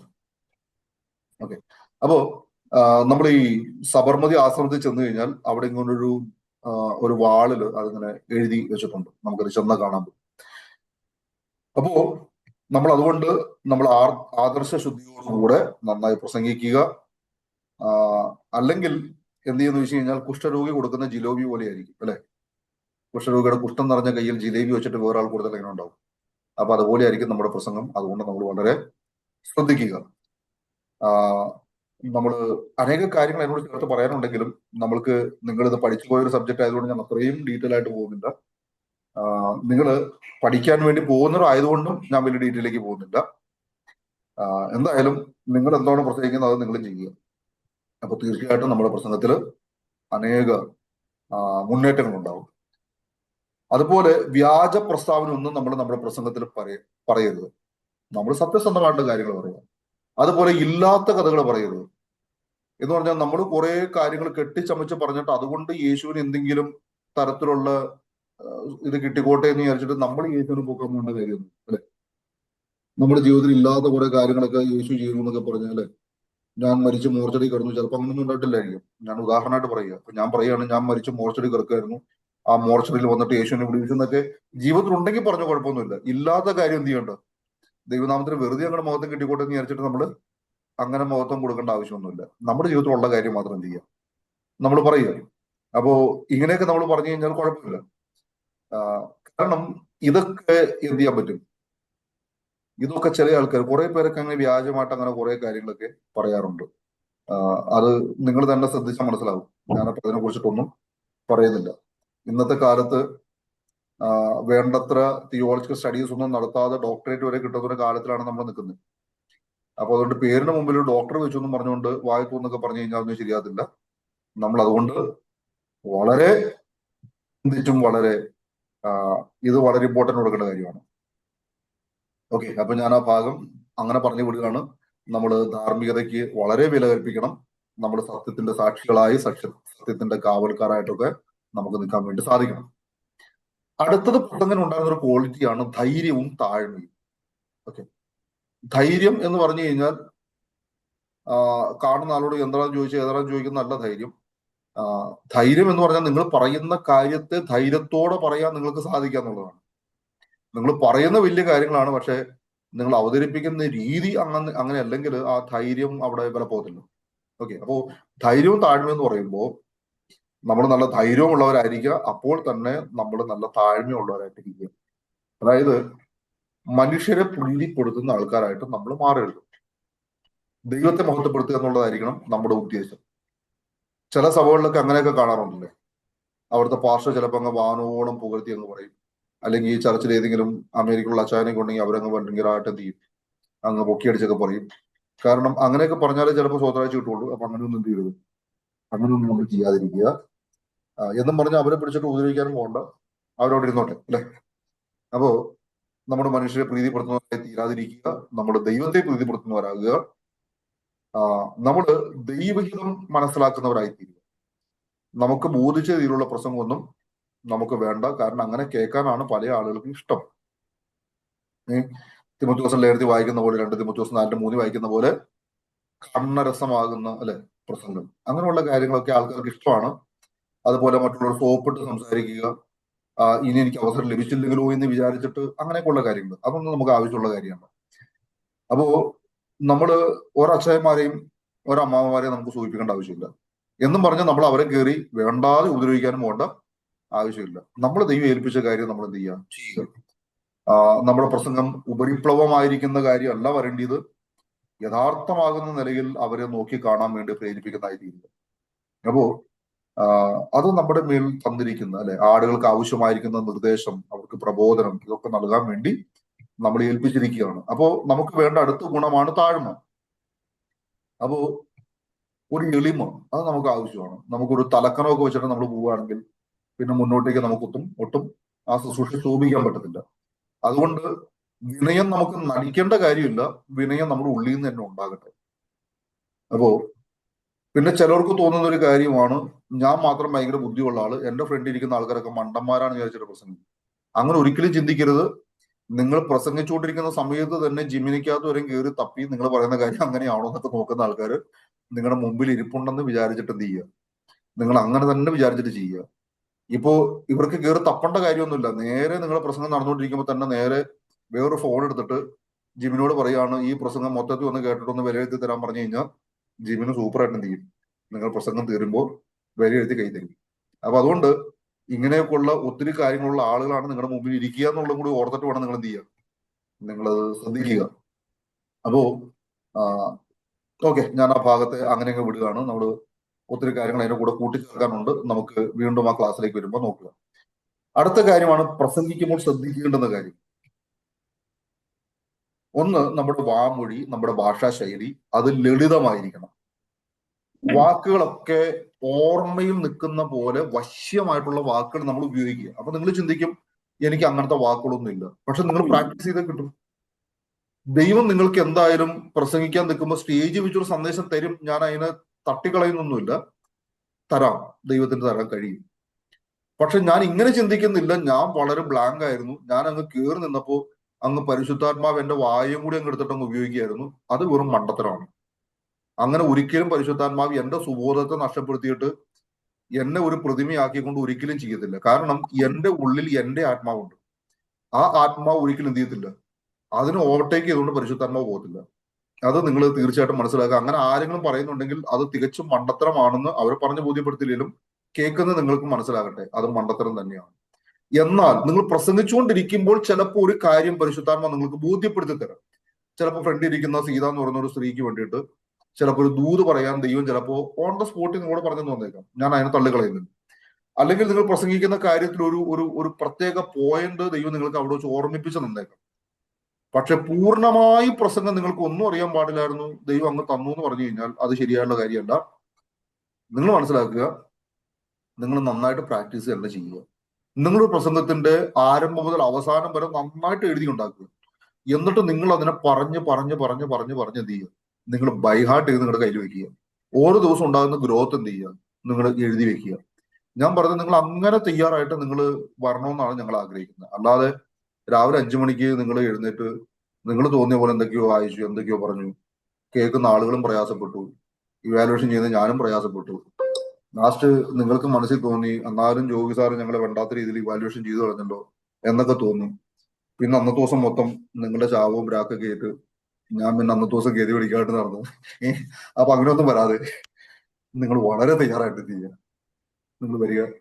അപ്പോൾ കുറഞ്ഞ പക്ഷം നിങ്ങളുടെ നല്ല പ്രസംഗം ഇവാലുവേഷൻ ചെയ്യാനുള്ള ഒരു നല്ല ഭാഗ്യം എനിക്ക് ലഭിച്ച, അത് നന്നായിട്ട് ഞാൻ ഇവാലുവേഷൻ ചെയ്യുമ്പോൾ നിങ്ങളുടെ മനസ്സിലൊരു സന്തോഷം ഉണ്ടായി, നിങ്ങളുടെ മനസ്സിൽ നിന്ന് എന്നെ കുറിച്ച് നല്ലൊരു സ്വോത്രം പുറത്തു വന്നു. അന്നത്തെ ദിവസം ഞാനും വളരെ സന്തോഷമായിട്ട് അവിടെ ഇതൊക്കെ നടന്നു അല്ലെ. അപ്പൊ അതുകൊണ്ട് എന്ത് ചെയ്യുക, നിങ്ങൾ അതിനെ ആ നിലയിൽ ചിന്തിക്കുക. അപ്പൊ നിങ്ങളുടെ വാമൊഴി, ഭാഷാ ശൈലി ഇതൊക്കെ നമ്മൾ പ്രാക്ടീസ് ചെയ്യണം. ഇപ്പൊ നമ്മുടെ റിബു ബ്രദറിന്റെ ഒക്കെ ഭാഷ എന്ന് പറഞ്ഞു കഴിഞ്ഞാൽ ആളുടെ കൂടെ പോയി നടന്ന് കേൾക്കണം. ആള് പറഞ്ഞ ഭാഷ ഒരു പിടിയും കിട്ടാത്ത സാധനം. കാരണം എനിക്കൊരു പിടിയും കിട്ടിയിട്ടില്ല. ഞാൻ ആളോട് പോയപ്പോൾ ചില കടയിലൊക്കെ പോയിട്ട് ആള് പറഞ്ഞ ഇന്റർനാഷണൽ സാധനമൊക്കെ പറഞ്ഞു. ഞാൻ കുറെ നേരം ചിന്തിച്ചിട്ട് എനിക്ക് മനസ്സിലായി എന്തോ സാധനം എന്നൊക്കെ. അപ്പോ പക്ഷെ എങ്കിലും നമ്മൾ പ്രസംഗിക്കാൻ കയറുമ്പോൾ അങ്ങനത്തെ സാധനമല്ലേ, അങ്ങനത്തെ മലപ്പുറം അല്ലെ, അങ്ങനത്തെ നമ്മുടെ തിരുവനന്തപുരം സാധനമൊക്കെ എടുത്ത് അടിച്ചു കഴിഞ്ഞാൽ ബാക്കി ജില്ലയിലെ ആൾക്കാർ നമ്മുടെ ക്ലാസ്സിലുണ്ടല്ലോ. അപ്പൊ അതുകൊണ്ട് അവർക്കും കൂടി മനസ്സിലാക്കാൻ പറ്റുന്ന നല്ല വാക്കുകളൊക്കെ നമ്മൾ ഉപയോഗിക്കുക അല്ലെ. അപ്പൊ കീഞ്ഞ് പാഞ്ഞു കളഞ്ഞെന്നൊക്കെ പറഞ്ഞു കഴിഞ്ഞാൽ അല്ലെ, നമ്മൾ സംഗതി കേൾക്കുന്നവൻ എങ്ങോട്ടേക്ക് പോയെന്നൊക്കെ ആയിരിക്കും. അപ്പൊ അങ്ങനെയൊക്കെയുള്ള സാധനമൊക്കെ എന്ത് ചെയ്യുക, നമ്മുടെ സ്വയസിദ്ധമായ സാധനമൊക്കെ നമ്മുടെ ഉണ്ട്. ഇപ്പൊ തൃശ്ശൂർ ഭാഷയൊക്കെ വളരെ മനോഹര ഭാഷയാണ്. പക്ഷെ എന്തുട്ടക്കളാവ് എന്നൊക്കെ ചോദിച്ചു കഴിഞ്ഞാൽ ചിലപ്പോ നമ്മുടെ അപ്പുറത്തിരിക്കുന്ന ആൾക്ക് ചിലപ്പോൾ കാര്യം പിടിയിട്ടുണ്ടെന്ന് വരത്തില്ല അല്ലെ. നമ്മള് ഇപ്പൊ ഞാൻ ഈ എന്താ പറയാ, നമ്മുടെ നിലമ്പൂര് നമ്മുടെ കേരളത്തിന്റെ തെക്കെന്നുള്ള കുറെ ആൾക്കാര് നിലമ്പൂര് ഭാഗത്തേക്ക്, ഈ മലപ്പുറത്തിന്റെ പല ഭാഗങ്ങളിലൊക്കെ പ്രസംഗിക്കാൻ വേണ്ടി പോയി. ഇപ്പൊ പരസ്യത്തിന്റെ സമയമാണ്. അപ്പൊ പരസ്യത്തിന് വേണ്ടി പോയപ്പോ ആളുടെ പ്രസംഗ വിഷയമാണ് യേശു ദൈവത്തിന്റെ കുഞ്ഞാടാണ്, ലോകത്തിന്റെ പാപങ്ങളെ ചുമക്കുന്ന ദൈവത്തിന്റെ കുഞ്ഞാണ്. അപ്പൊ അത് ഒരു ഭയങ്കര ഇമ്പോർട്ടന്റ് വിഷയമാണ്. അപ്പൊ ആള് നിന്നിട്ട് ആ കുഞ്ഞാടിനെ കുറിച്ചിട്ട് അങ്ങ് വർണ്ണിച്ചു. ആ കുഞ്ഞാടെന്ന് വെച്ചാൽ ഊനമില്ലാത്ത കുഞ്ഞാടാണ്, കുഞ്ഞാട് അങ്ങനെയാണ്, കുഞ്ഞാട് ഇങ്ങനെയാണ്, അങ്ങനെ കുറെ കാര്യമൊക്കെ പറഞ്ഞപ്പോഴത്തേക്കും അവിടെ ചായക്കടയിരുന്നൊരു കാക്ക പുള്ളി പുറത്തിറങ്ങി വന്ന് ഇങ്ങനെ നോക്കി. അപ്പോ മുസ്ലിം ഒക്കെ വന്ന് കേൾക്കുന്ന വലിയ കാര്യമായിട്ട് കേൾക്കുന്നുണ്ടപ്പോ പുള്ളിക്കും അങ്ങ് ഭയങ്കര ആവേശമായി. പുള്ളി അങ്ങ് വെച്ച് കീച്ചി. സംഗതി പ്രസംഗം എല്ലാം കഴിഞ്ഞപ്പോഴത്തേക്കും ആള് വന്നിട്ട് ഈ പ്രസംഗിച്ച ആളോട് ചോദിച്ചേ, ഇങ്ങള് പറഞ്ഞ ആടിപ്പോ എവിടെയാ കിട്ടുക? കാരണം ആൾക്ക് പറഞ്ഞ് കിട്ടിയിട്ടുണ്ട് ബിരിയാണി ഉണ്ടാക്കാനായിട്ട്. അപ്പോ നമ്മുടെ പ്രസംഗത്തിൽ നമ്മൾ കാര്യങ്ങളൊക്കെ പറയുമ്പോൾ ഇതൊക്കെ വളരെ ശ്രദ്ധിക്കുക അല്ലെ. നമ്മളുടെ വാമൊഴി, നമ്മുടെ ഭാഷാശൈലി ഇതൊക്കെ വളരെ ലളിതമായി എല്ലാവർക്കും മനസ്സിലാക്കുന്ന തരത്തിലുള്ള നിലയിലുള്ള വാക്കുകൾ നമ്മൾ ഉപയോഗിക്കുക. ഇപ്പൊ എന്റെയൊക്കെ എറണാകുളം ഭാഷ എന്നൊക്കെ പറഞ്ഞ ഇന്റർനാഷണൽ ഭാഷയാണ്. സത്യം പറഞ്ഞാൽ മറന്നുപോയത്. അപ്പോ നമ്മൾ ആ വാക്കൊക്കെ ഉപയോഗിക്കാതെ നമ്മൾ ബൈബിൾ നന്നായിട്ട് വായിക്കും, മറ്റു പുസ്തകങ്ങളൊക്കെ വായിച്ചാൽ ഓട്ടോമാറ്റിക്കലി നമുക്ക് എന്ത് ചെയ്യും, നമ്മുടെ ഭാഷയ്ക്ക് വ്യത്യാസം വരും. ഇപ്പൊ എല്ലാവരും കോട്ടയംകാരും എല്ലാവരും തിരുവല്ലക്കാരാവണമെന്നൊന്നുമില്ല നിങ്ങളുടെ ഭാഷ നന്നാവാനായിട്ട്. അവരുടെ ഭാഷയും അച്ചടി ഭാഷ എന്നൊക്കെ വെറുതെ പറയുന്നതാണ്. കുറെ സാധനമൊക്കെ അവരുടെ കയ്യിലുണ്ട്. അതൊക്കെ കൊണ്ടിരിക്കട്ടെ. അപ്പോ എന്നിരുന്നാലും കേരളത്തിൽ എല്ലാവർക്കും മനസ്സിലാക്കാൻ പറ്റുന്ന നല്ല മലയാളമൊക്കെ എന്ത് ചെയ്യുക, നമ്മൾ ഉപയോഗിക്കുക. അപ്പോൾ തന്നെ നമ്മൾ പറയുന്ന ഓരോ വാക്കുകളും കേൾക്കുന്നവരുടെ ഉള്ളിൽ നിൽക്കണം. അതുപോലത്തെ വാക്കുകൾ നമ്മൾ പ്രാക്ടീസ് ചെയ്ത് നമുക്ക് പറ്റാത്ത ഒന്നും തന്നെ ഇല്ല. അപ്പൊ അങ്ങനെയുള്ള കാര്യങ്ങൾ നമ്മൾ എന്ത് ചെയ്യുക, ശ്രദ്ധിക്കുക. അതുപോലെ നമ്മൾ എടുക്കുന്ന വിഷയം വളരെ ലളിതമായിരിക്കണം. നിങ്ങൾ ഒരിക്കലും ചിന്തിക്കരുത് എനിക്ക് ഭയങ്കര പാണ്ഡിത്യമുള്ള ആളാണെന്ന് കേൾക്കുന്ന ആൾക്കാർ വിചാരിച്ചോട്ടെ എന്നൊക്കെ വിചാരിച്ചിട്ട് അങ്ങനത്തെ ചില അല്ലേ ഈ അവശഗാത്രം എന്നൊക്കെ പറഞ്ഞ് ഇങ്ങനെയൊക്കെയുള്ള ചില മലയാളത്തിൽ ചില വാക്കുണ്ട്. ഇപ്പോ അർജൻ എന്നൊക്കെ പറയുന്ന വാക്കുകൾ അല്ലെ. അപ്പൊ ഇങ്ങനെയുള്ള കുറെ വാക്കുകളൊക്കെ ഉണ്ട്. അപ്പൊ നമ്മൾ ഇതൊക്കെ എടുത്തിട്ട് തിരുവട്ടാർ കൃഷ്ണൻകുട്ടിയൊക്കെ പറയുന്ന പോലത്തെ വലിയ കാര്യമൊക്കെ എടുത്തിട്ട് വന്നു കഴിഞ്ഞാൽ നമ്മുടെ മുമ്പിൽ ഇരിക്കുന്നവർ വളരെ പാവപ്പെട്ട ആൾക്കാരും വളരെ പ്രായമുള്ള ആൾക്കാരല്ലേ. ഓരോരുത്തരൊക്കെ രാവിലെ ഒന്നാമത് വളരെ വിഷമിച്ചൊക്കെ വന്നിരിക്കുകയാണ്. അതിന്റെ ഇടയ്ക്ക് അവർക്ക് ഡിക്ഷണറി കൂടെ വെച്ചിട്ട് പ്രസംഗം മനസ്സിലാവുന്നു പറഞ്ഞു കഴിഞ്ഞാൽ വലിയ ബുദ്ധിമുട്ടാണ്. അപ്പൊ അതുകൊണ്ട് നിങ്ങൾ ഒരിക്കലും എന്ത് ചെയ്യരുത്, ഞാനിങ്ങനെ പ്രാക്ടീസ് ചെയ്യാൻ പറഞ്ഞെന്നും പറഞ്ഞുകൊണ്ട് നിങ്ങൾ മറ്റേ മലയാളം വ്യാകരണം NGOD ഒക്കെ എടുത്ത് കയ്യിൽ വെച്ചിട്ട് അങ്ങനെയുള്ള വാക്കൊന്നും കൃപയാൽ നിങ്ങൾ ഉണ്ടാക്കാതിരിക്കുക. എല്ലാവർക്കും മനസ്സിലാക്കാൻ പറ്റുന്ന സാധാരണ വാക്ക് അല്ലെ.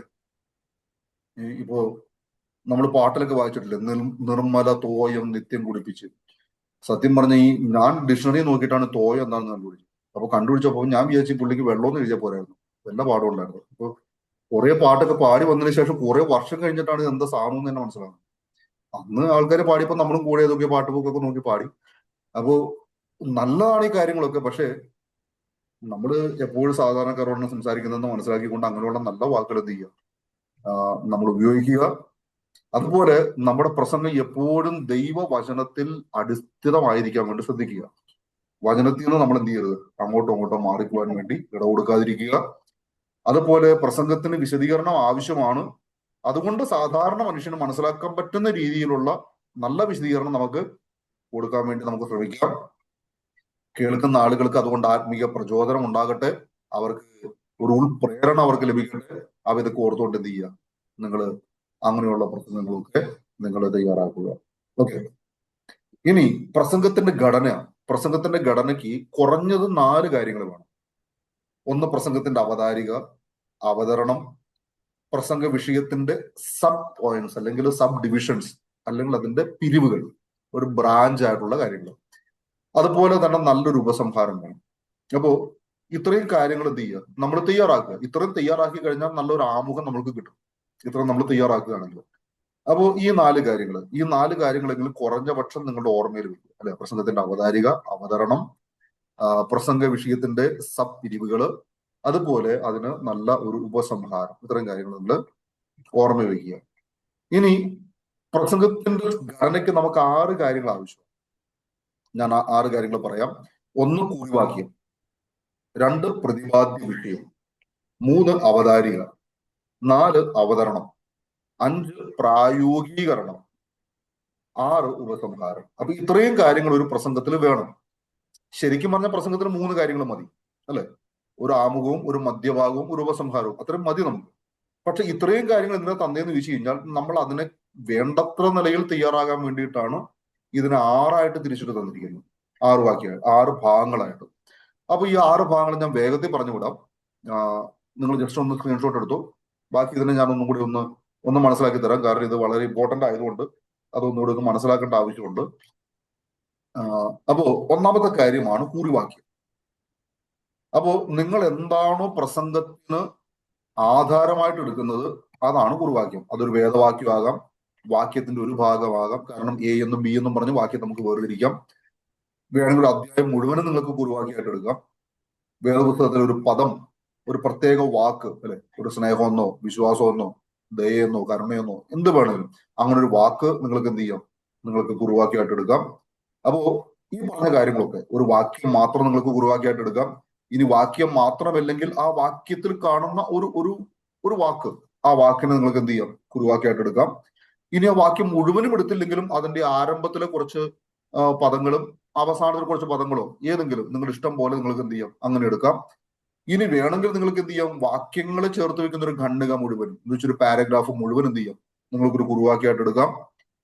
ഇനി ഒരു അധ്യായം മുഴുവനും വേണമെങ്കിൽ എന്ത് ചെയ്യാം, കാരണം ചില വിഷയങ്ങൾ ആ ഒരു അധ്യായത്തിൽ മുഴുവനും കിടക്കുന്ന ഒരു ഭാഗമാണ്. അപ്പൊ എന്ത് ചെയ്യാം, നിങ്ങൾക്ക് ആ അധ്യായം മുഴുവനും ശാന്തമായിട്ടൊന്ന് വായിച്ചിട്ട് എന്ത് ചെയ്യാം, നിങ്ങൾക്ക് ആളുകളെ ആ ഭാഗത്തേക്ക് നിങ്ങൾക്ക് നയിക്കാൻ സാധിക്കും. അപ്പൊ ഇതൊക്കെ നിങ്ങൾക്ക് എന്ത് ചെയ്യാം, നിങ്ങൾക്ക് കുറുവാക്കിയായിട്ട് എടുക്കാം. എന്ന് വെച്ച് കഴിഞ്ഞാൽ നിങ്ങളുടെ പ്രസംഗത്തിന്റെ ഇമ്പോർട്ടന്റ് ഏതിനകത്താണോ ഉള്ളതെന്ന് നിങ്ങൾക്ക് തോന്നുന്നുവോ അതിന് നിങ്ങൾക്ക് എന്ത് ചെയ്യാം, കുറുവാക്കിയായിട്ട് എടുക്കാം. അപ്പൊ അതിന് പ്രത്യേകിച്ചൊരു റൂളൊന്നുമില്ല ഇങ്ങനെ വേണം എടുക്കാനെന്നൊന്നും.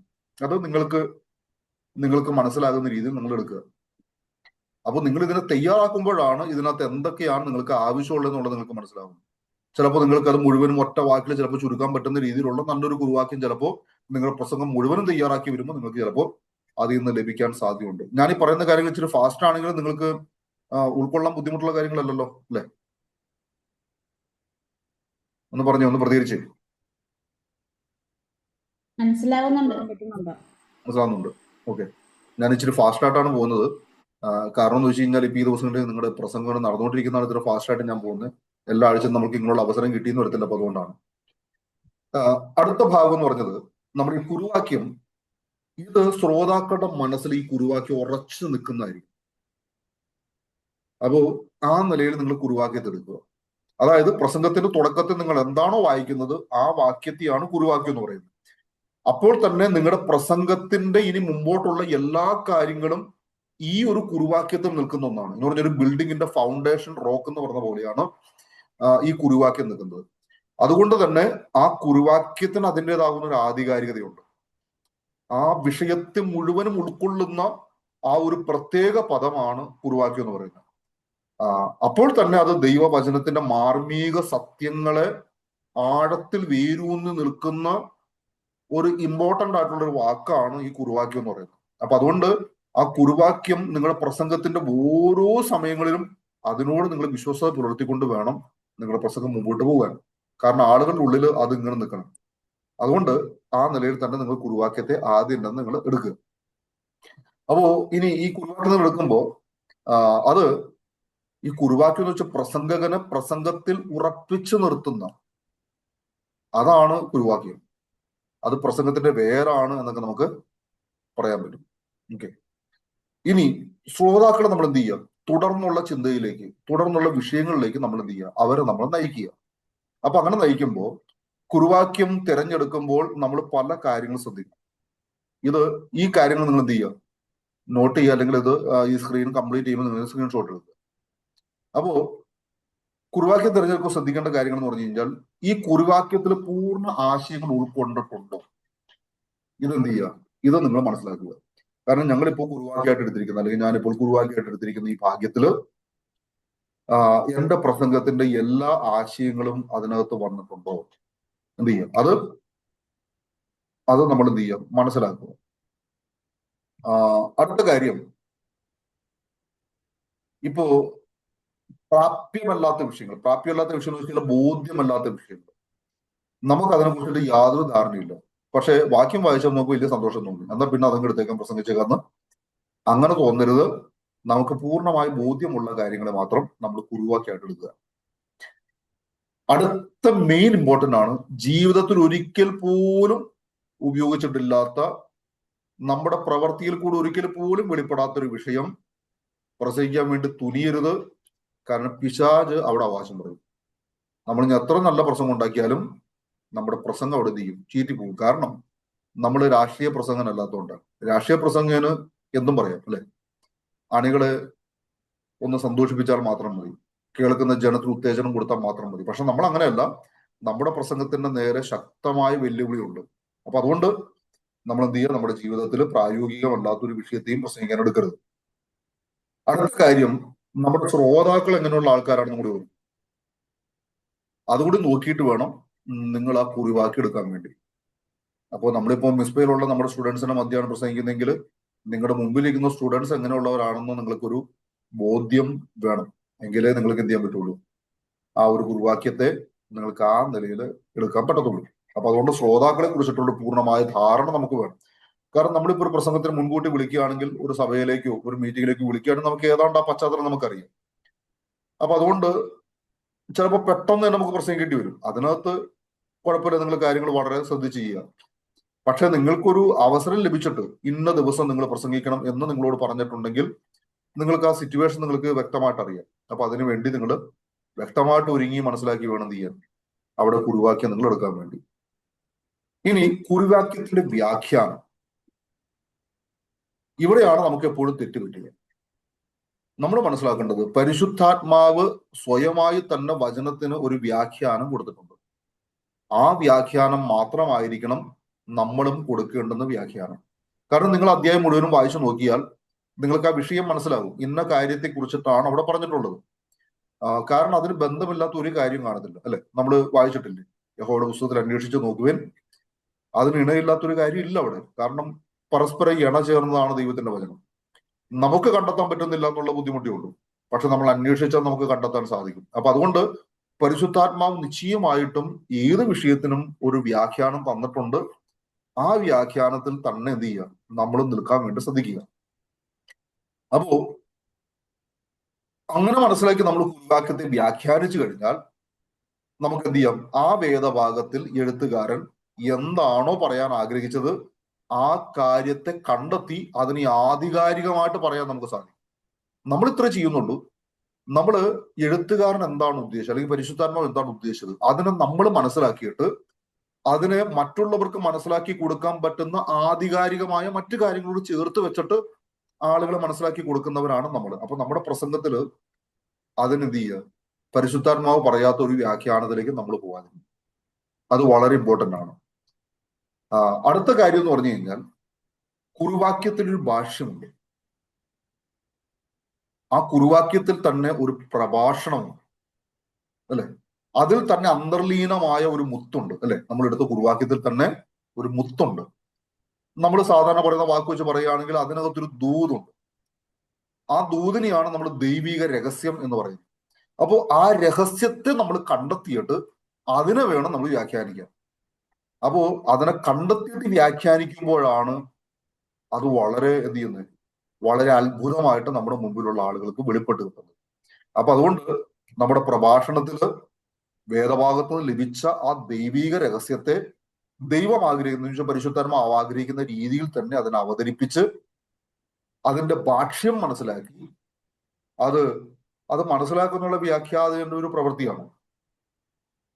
അതിനെ മനസ്സിലാക്കി അതിനെ നന്നായി അവതരിപ്പിക്കുക.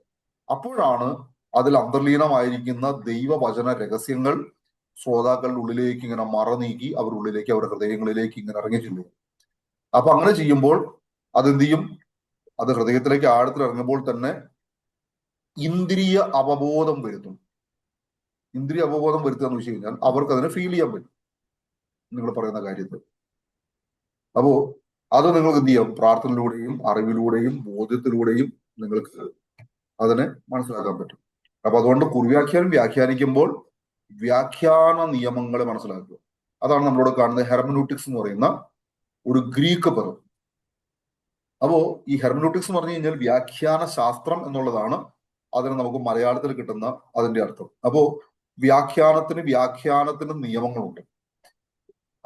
നിങ്ങൾ ഹെർമനൂട്ടിക്സ് എന്തായാലും നിങ്ങൾ പഠിക്കും. അപ്പോൾ നിങ്ങൾ പഠിക്കുമ്പോൾ നിങ്ങൾക്ക് അത് കുറെ കൂടെ ആധികാരികമായിട്ട് മനസ്സിലാകും എന്താണ് വ്യാഖ്യാന ശാസ്ത്രം. അപ്പോ ഇനി വ്യാഖ്യാന ശാസ്ത്രം മുഴുവനായിട്ട് നിങ്ങൾ മനസ്സിലാക്കിയില്ലെങ്കിലും നിങ്ങൾ ആ എടുക്കുന്ന ടെസ്റ്റിനോട് നിങ്ങൾ വളരെ വിശ്വാസം പുലർത്തുകയാണെങ്കിൽ അതിൽ തന്നെ നിങ്ങൾക്കൊരു വ്യാഖ്യാന ശാസ്ത്രം ലഭിക്കും. അടുത്ത കാര്യമാണ് എങ്ങനെയാണ് ഒരു കുറിവാക്യത്തിൽ നിന്നുള്ള ശരിയായ അർത്ഥം കണ്ടെത്തുന്നത്. കാരണം ശരിയായ അർത്ഥം കണ്ടെത്തിയാൽ, മുത്ത് കണ്ടെത്തിയാലല്ലേ നമുക്കതിനെ മനസ്സിലാക്കി കൊടുക്കാൻ പറ്റുള്ളൂ. അപ്പൊ എങ്ങനെയാണ് നമുക്കത് കണ്ടെത്താൻ പറ്റുക? അപ്പൊ എന്ത് ചെയ്യുക, സത്യസന്ധമായിട്ട് മാത്രം നമ്മളെ വാക്യത്തെ നോക്കി കാണുക. അതിന് ഒരു കാരണവശാലും നമ്മളുടെ രീതിയിലേക്ക് വളച്ചൊടിച്ച് കൊണ്ടുവരാൻ വേണ്ടി നോക്കാതിരിക്കും. ബി ഹോണസ്റ്റ് എന്നുള്ള വാക്ക് അവിടെ നമ്മൾ വായിക്കുന്നു, അത് നമ്മൾ സത്യസന്ധമായി ചെയ്യുക. ഇനി വ്യാഖ്യാനത്തിനൊരു പശ്ചാത്തലമുണ്ട്. അതായത് ഉദ്ധരിക്കുന്ന വേദഭാഗത്തിന് മുൻപും പിൻപുമുള്ള ഭാഗങ്ങളിൽ എന്താണോ പറഞ്ഞിരിക്കുന്നത് നോക്കിയാൽ മതി. അപ്പൊ നമുക്ക് എന്ത് ചെയ്യാൻ പറ്റും, അതിനെ കൃത്യമായിട്ട് വ്യാഖ്യാനിക്കാൻ പറ്റും. എന്ന് പറഞ്ഞാൽ മുൻപിൽ പറഞ്ഞിരിക്കുന്ന വിഷയവും പിന്നിൽ പറഞ്ഞിരിക്കുന്ന വിഷയവും എങ്ങനെയാണ് നമ്മൾ എടുത്തിരിക്കുന്ന കുറിവാക്യമായിട്ട് വിശ്വാസ പ്രവർത്തനം നോക്കിക്കഴിഞ്ഞാൽ നമ്മൾക്ക് അതിൽ തന്നെ ഒരു വ്യാഖ്യാന ശാസ്ത്രം കണ്ടെത്താൻ സാധിക്കും. ഇനി കുറിവാക്യത്തിന്റെ ഭാഷാ ശൈലി നമ്മൾ മനസ്സിലാക്കുക. അപ്പോ അതിനകത്ത് ചില ചിഹ്നങ്ങൾ കൂടി ഉണ്ട്, അല്ലെ? അപ്പൊ ചിഹ്നങ്ങൾ നമ്മൾ മനസ്സിലാക്കണം. ഇപ്പോ രണ്ട് വാക്യങ്ങൾക്കിടയിൽ ഒരു കോമയുണ്ടെങ്കിൽ അതിന്റെ അർത്ഥം എന്തുവാ? കോമയുണ്ടെങ്കിൽ അതിന്റെ അർത്ഥം എന്തുവാ? രണ്ട് വാക്കാണ്. ഇനിയും ബാക്കി ഉറക്കെ പറ. ഇനിയുണ്ടെന്ന്, അതിന്റെ ബാക്കി ഇനിയുണ്ടെന്ന്. നിങ്ങളുടെ ശബ്ദം എനിക്ക് വളരെ കുറച്ച് കേൾക്കുന്നു, എന്താ കാരണം അറിയില്ല. കോമയെന്ന് പറഞ്ഞു കഴിഞ്ഞാൽ ആ രണ്ട് കാര്യങ്ങളും അതിനകത്ത് ഒരേപോലെ ഉൾപ്പെട്ടിരിക്കുന്ന കാര്യങ്ങളാണ്. അതുകൊണ്ടാണ് രണ്ടിന്റെ ഇടയിൽ കോമയുള്ളത്. ഇനി ഒരു കുത്താണുള്ളതെങ്കിലോ ഒന്ന് മനസ്സിലാക്കട്ടെ. ഒരു നിർത്തി കുത്താണുള്ളത്, ചിന്തിക്കുക, നിർത്തി ചിന്തിക്കുക. കേൾക്കുന്ന ആളെ കുത്തണം. കുത്താണെങ്കിൽ കുത്താണുള്ളെങ്കിൽ അവിടെ കൊണ്ട് തീർന്നു എന്നാണ്, അല്ലെ? സെന്റൻസ് തീർന്നു. അവിടെ കൊണ്ട് തീർന്ന പരിപാടി അല്ലെ, പിന്നെ അങ്ങോട്ടേക്ക് ഒന്നുമില്ല. ഇനി അവിടെ ഉള്ള ഇൻവെർട്ടർ കോമയാണെങ്കിലോ എന്തോ വായിച്ചിട്ട് ഒന്നും കൂടെ അതിനെ ഒന്നും കൂടെ വിശദീകരിച്ച് തരുന്നത്. ഇൻവെർട്ടർ കോമ എന്ന് വെച്ചാൽ അതാണ് അതിനകത്തുള്ള ഇമ്പോർട്ടന്റ്. മെയിൻ ആ പറഞ്ഞ വാക്യത്തിലുള്ള മെയിൻ സാധനം ആ ഇൻവെർട്ടർ കോമയ്ക്ക് അകത്ത് കിടക്കുന്ന സാധനമാണ്. ഓക്കെ, അപ്പോ അങ്ങനെയുള്ള കുറെ ചിഹ്നങ്ങളൊക്കെ ഉണ്ടല്ലേ, ക്വസ്റ്റ്യൻ മാർക്ക് ഉണ്ട്. അപ്പൊ ക്വസ്റ്റ്യൻ മാർക്ക് എടുത്തുകൊണ്ട് അതിന് ഉത്തരമായിട്ട് പറയാൻ പറ്റത്തില്ല, കാരണം ചോദിച്ച കാര്യമാണ് അല്ലെ. അപ്പൊ അങ്ങനെ ഒത്തിരി കാര്യങ്ങളുണ്ട്. അപ്പൊ ഇതിനൊക്കെ നമ്മൾ എന്ത് ചെയ്യുക, അതിനെ കൂടെ മനസ്സിലാക്കിയിട്ട് വേണം നമ്മൾ വ്യാഖ്യാനിക്കാൻ. അല്ലെങ്കിൽ എന്ത് പറ്റുമെന്ന് വെച്ച് കഴിഞ്ഞാൽ വാക്യത്തിന്റെ പകുതി മാത്രം എടുത്തുകൊണ്ട് നമ്മൾ വ്യാഖ്യാനിക്കും, അതിന്റെ അപ്പുറത്തുള്ള കാര്യം ചിലപ്പോൾ അതിന് വിരോധമായിട്ടായിരിക്കും പറഞ്ഞിരിക്കുക. അപ്പൊ നമ്മൾ പറഞ്ഞു വന്ന കാര്യം വേറെ വഴിക്കും പോകും, യഥാർത്ഥത്തിൽ പറഞ്ഞത് ഉദ്ദേശിച്ച കാര്യം അതിന്റെ വേറെ വഴിക്കും പോകും. അപ്പോ അത് പരസ്പരം പ്രശ്നമായി മാറും. ഓക്കെ, അടുത്തത് വേദപുസ്തക ചരിത്രം, അതുപോലെ ആ കാലഘട്ടത്തിൽ നിലനിന്നിരുന്ന ആചാര രീതികൾ, അവരുടെ ജീവിത ശൈലികൾ, ഇതൊക്കെ ഒരു പക്ഷേ നിങ്ങൾ വായിച്ച വാക്യത്തിൽ അടങ്ങിയിട്ടുണ്ടായിരിക്കും. അപ്പൊ അതും കൂടി എന്ത് ചെയ്യണം, വ്യാഖ്യാനിക്കപ്പെടണം. അപ്പോ അതും കൂടെ മനസ്സിലാക്കിയിട്ട് വേണം എന്ത് ചെയ്യാൻ, നിങ്ങൾ അതിനെ വ്യാഖ്യാനിക്കാൻ. അതിന് നിങ്ങൾ പുറത്തുനിന്നൊരു പുസ്തകം നിങ്ങൾക്ക് ലഭിച്ചില്ലെങ്കിലും നിങ്ങൾ അധ്യായം മുഴുവനായിട്ട് വായിക്കുക. ഇനി അധ്യായത്തിന് മനസ്സിലായില്ലെങ്കിൽ അതിന് മുമ്പും പുറകിലുള്ള അധ്യായം വായിക്കുക. അപ്പൊ തീർച്ചയായിട്ടും എന്ത് ചെയ്യും, നിങ്ങൾക്ക് കാര്യങ്ങളെ മനസ്സിലാക്കാൻ സാധിക്കും. ഇനി ബൈബിൾ ഭൂമിശാസ്ത്രം അറിഞ്ഞിരിക്കുക. ഓക്കെ, അപ്പൊ നമ്മളോട് പറഞ്ഞ ബ്രാക്കറ്റ് പറഞ്ഞ കാര്യം ഓരോരുത്തരുടെ കയ്യിൽ അറ്റ്ലസ്, ഗ്ലോബ് ഇതൊക്കെ ഉണ്ടാവണമെന്ന് പറഞ്ഞ് ഓക്കെ, അത് നിങ്ങൾ മേടിച്ചു വെച്ചില്ലെങ്കിലും കുഴപ്പമൊന്നുമില്ല. അതിന് ഭൂമിശാസ്ത്രം മനസ്സിലാക്കാൻ വേണ്ടിയിട്ട് അങ്ങനെ ഒരു വാക്കുകൾ ഉപയോഗിച്ചത്. അപ്പോ നമ്മളിപ്പോ പഠിക്കുന്നുണ്ടല്ലോ അല്ലെ, ബൈബിൾ ഭൂമിശാസ്ത്രം. ഇപ്പൊ തേർഡ് ഇയർ പഠിക്കുന്നുണ്ട്, സെക്കൻഡ് ഇയർ പഠിച്ചു കഴിഞ്ഞതാണ്. അപ്പൊ നിങ്ങൾക്ക് ഏതാണ്ട് ഭൂമിശാസ്ത്രം എങ്ങനെയാണെന്നൊക്കെ പഠിക്കാനുള്ള അവസരം അതിൽ കിട്ടുന്നുണ്ട്. അപ്പൊ അത് നിങ്ങൾ ആ നേരം മനസ്സിലാക്കിയാൽ മതി. അടുത്ത കാര്യമാണ് ബൈബിളിൽ പൊതുവായി വെളിപ്പെട്ടിരിക്കുന്ന ഉപദേശം, കോമൺ ഡോക്ട്രിൻസ് അല്ലെ, ബൈബിളിലുള്ള പൊതുവായ ഉപദേശം. ആ ഉപദേശങ്ങളുടെ വെളിച്ചത്തിൽ മാത്രമേ നമ്മൾ കുറുവാക്യത്തെ വ്യാഖ്യാനിക്കാൻ പാടുള്ളൂ, അല്ലെങ്കിൽ നമ്മുടെ വ്യാഖ്യാനത്തിൽ പിഴവുണ്ടാകും. അടുത്ത കാര്യം, യുഗപരമായ അടിസ്ഥാനത്തിൽ ദൈവത്തിന്റെ കാര്യപരിപാടികൾ മനസ്സിലാക്കി വേണം നമ്മൾ വ്യാഖ്യാനിക്കാൻ. കാരണം ഇത് എഴുതിയ സമയത്തുണ്ടായിരുന്നതും നമ്മൾ വായിക്കുന്ന സമയത്തുള്ളതും ഭാവിയിൽ വെളിപ്പെടാൻ പോകുന്ന കാര്യങ്ങളും എന്ത് ചെയ്യുക, നമ്മൾ അതും കൂടി ഒന്ന് ചിന്തിച്ചിട്ട് വേണം എന്ത് ചെയ്യാൻ. അപ്പോ സത്യം പറഞ്ഞാൽ നല്ലൊരു പണി ഇതിന്റെ പുറകിലുണ്ടല്ലേ, ഒരു കുറിവാക്യം കണ്ടെത്തിയതിനു ശേഷം അല്ലെ, വളരെ പണി നമുക്കുണ്ട്. നമ്മൾ വിചാരം എന്താണ്, അങ്ങനെ ഈ കുരുവാക്യം കിട്ടി ഇഞ്ഞങ്ങ് തകർക്കുക, അങ്ങനെയല്ല.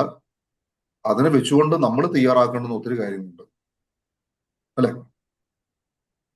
അപ്പോ അതുപോലെ നമ്മൾ അതിനെന്ത് ചെയ്യുക, യുഗപരമായ കാര്യങ്ങളെ നമ്മൾ മനസ്സിലാക്കുക. അപ്പൊ ഇതൊക്കെ നിങ്ങൾ എന്ത് ചെയ്യരുത്.